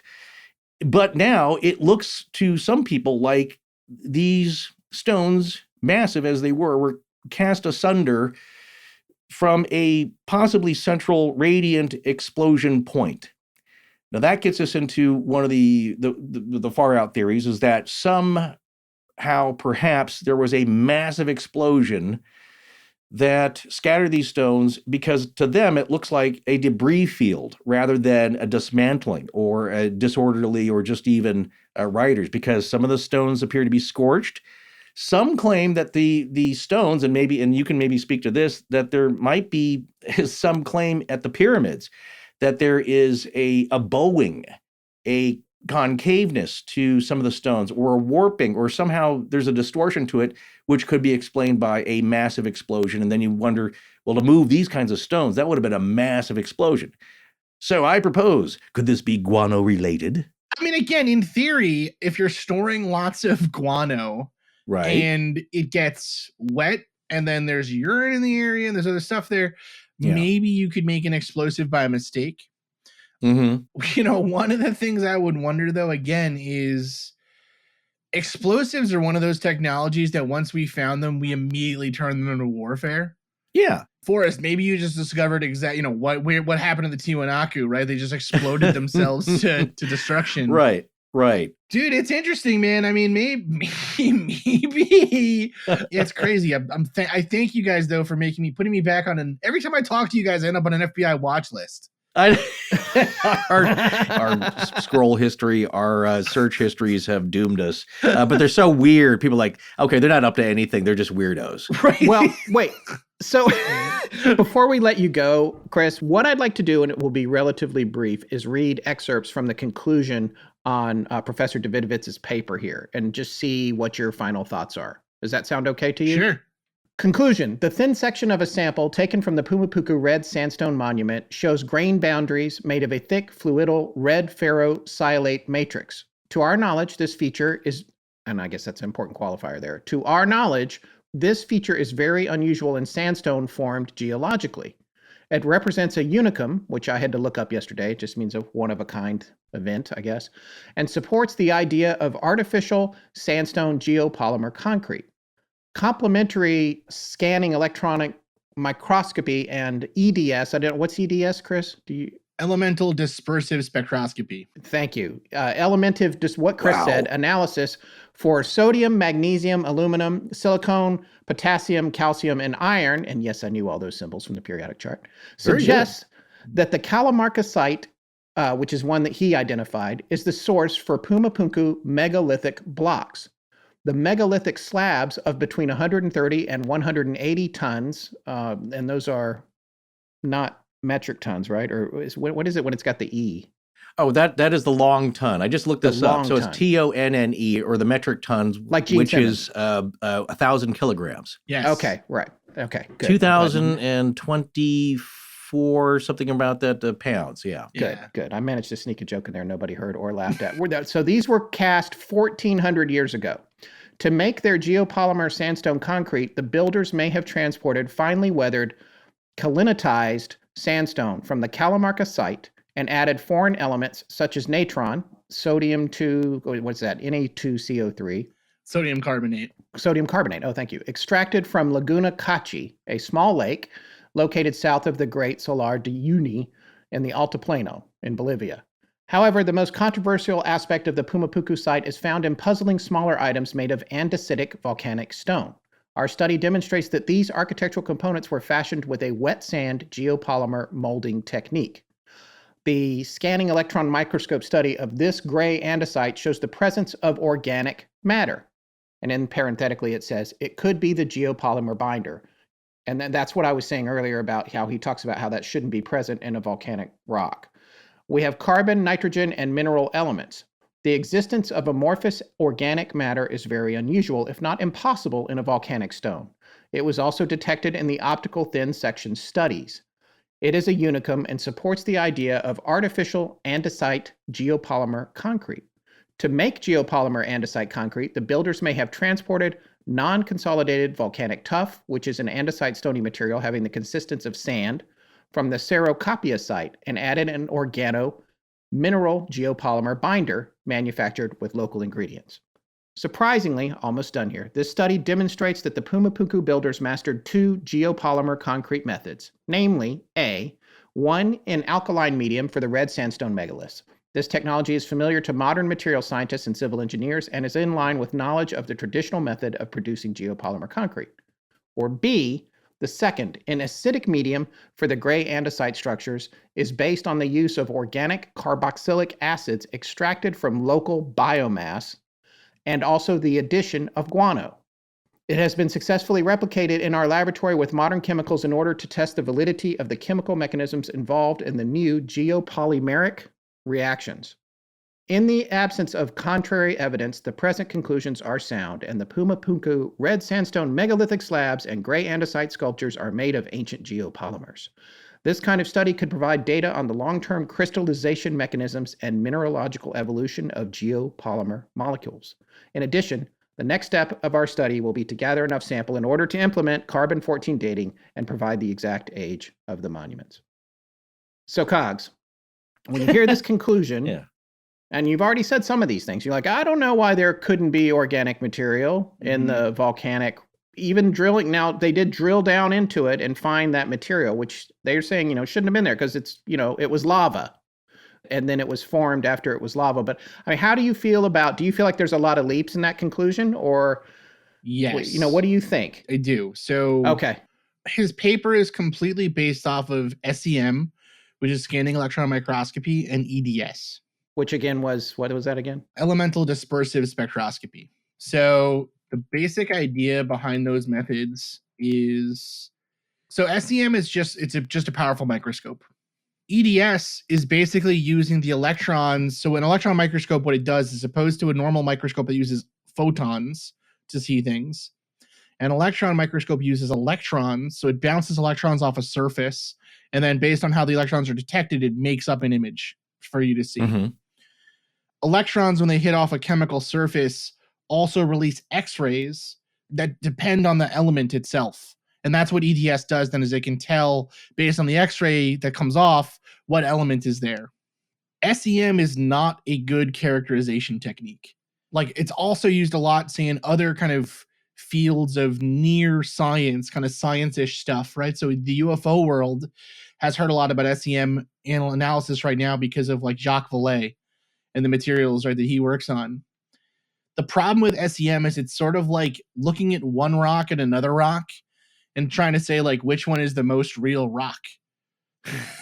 Like you're never, if you've ever seen an electron, or if you've ever seen a microscopic image of like, say, what sand looks like or what a rock looks like underneath it, there is so much variation in natural materials that it is impossible to characterize them by SEM in that kind of way. When I publish papers on material science, and when you read papers on material science, SEM is kind of used as like a way to get a pretty cover image, but it's never used for real characterization because it's like going on Google Street View and looking at like one area really zoomed in. Like you're looking at your street on Google Street View and trying to say that the rest of the material must look like the whole earth must look like that street. You're so zoomed in, there's no way for you to get a sense of what the whole material looks like, number one. And number two, there is no way on God's green earth that he has looked at enough rocks to say definitively that no other rock looks like this but ones that are made with geopolymers. There's just no way. Right. So that is a huge leap. The other thing he's saying there is, and this is actually another really common science-ish argument, is the elements that he's seeing there are so, like EDS is considered a qualitative technique, not a quantitative one. There's a lot of error in EDS analysis generally, even in really good ones. And so it's all often not used to make the case that like, oh, there's this much stuff here versus this other stuff. I have a paper published where I use EDS to get a general sense to say like, look, there's titanium in this material, right? But the error bars on EDS are huge, plus or minus 10%.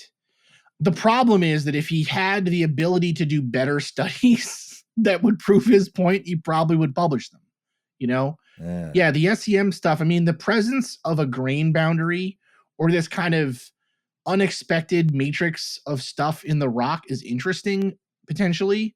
But rocks are like, all kinds of rocks are just mixtures of random stuff. Like rocks are mixtures anyways. So let me say this too. It would be different if he was saying or showing there is a regular matrix of material around this rock that looks like it was designed or something. But what he's saying is there are random globules of stuff. Random globules of stuff is like nature's favorite way to put stuff together. Right. We're random globules of stuff mixed. You know what I mean? So yeah, it's a really interesting, cool idea. Mm-hmm. And so I don't want to take anything away from it. I do think, though, that it's kind of funny. On his own website, he says this. So Professor Joseph Davidovitz was born on March 23rd, which is really close to my birthday, March 25th, and everyone buy me a present. Yes, happy birthday. He is known by the scientific community for being the inventor of geopolymer science. The general public recognizes his work in archaeological science. So it's kind of a funny jump. Like the scientific community thinks I'm really good about this thing. No archaeologists agree with me, but I've been on some crazy conference circuits before. It's kind of a funny thing. So, it's if we find evidence of like large mixers or something, or I wouldn't be surprised if we found out that his idea is correct. Yeah, there's a possibility there, right? You're giving it room to be real. Right? Yeah, like you said, though, there just isn't enough. There's not enough there to shift the paradigm of what we think is true, and so there's no reason to make that jump yet. Right. Gotcha. So in the end, ultimately, there's a little bit of supporting evidence for every theory, but no clear winner at the moment, right? Would you agree with that? I don't know enough. That's the thing. That's the other part of this too, right? Is, we're not archaeologists, so I have to go with what the archaeologists say is the most likely explanation. Most likely, but those are still most likelies. They're not. Yeah, they're still most likelies, But again, I'm not going to listen to my cousin Lisa when she thinks I have a cancerous mole. Well, listen, no. Yeah, listen. On the scale of like the lizard people built Pumapunku to we carried them up the hill on our backs with like llamas carting stuff or whatever. Yeah. This is like right next to we carried them up the hill, I would say for me. I think this is the most likely of the unlikely options, or the non-standard options, I guess I'll say. It's like all the great wonders and mysteries architecturally of the world. There's a lot of theories, and then there's always a new one comes up. This one doesn't, that's why I like this story, is that this one, people think that, they channeled some of the lake water from Titicaca and were able to create canals and channels, read boats and get the stones on those. And then it's like, okay, that's what we got to go with. But nothing's concrete. It's just another theory. It's just another hypothesis. You just said nothing's concrete. Nothing's concrete. I love to. You got that. No, there is concrete. That's what we're saying. Maybe not. Yeah, you just have to leave it there, and nothing. This is the sad part. Is nothing. Most everything we come across on this earth, like same thing with the Göbekli Tepe, is that it's a fraction of what's been unearthed. Göbekli was by accident, like a lot of these things are, especially in Egypt. It's always a donkey that steps in a hole, and then we discovered the tomb of Osiris. And there's You're digging in the wrong place, indeed. I am the Sultan of the sea. Well, Cogs, we want to thank you for coming back on the show. Thank you so very much for your time tonight. We're going to let you go, and please, again, remind folks where they can find the Mad Scientist podcast. You can find us on the madscientistpodcast.com. We're on Spotify, all of your other podcast players. If you want to really not like me, you can follow my hot takes on Twitter. Those are good. Check us out, the Mad Scientist Podcast. And then Marie, my co-host's show, is Whatever Remains. So please check us out. Also, your ska band Guano Bomb is on Bandcamp. Guano Bomb coming out shortly. We're going to make all concrete instruments. We're going to sound pretty rough. It's going to be great.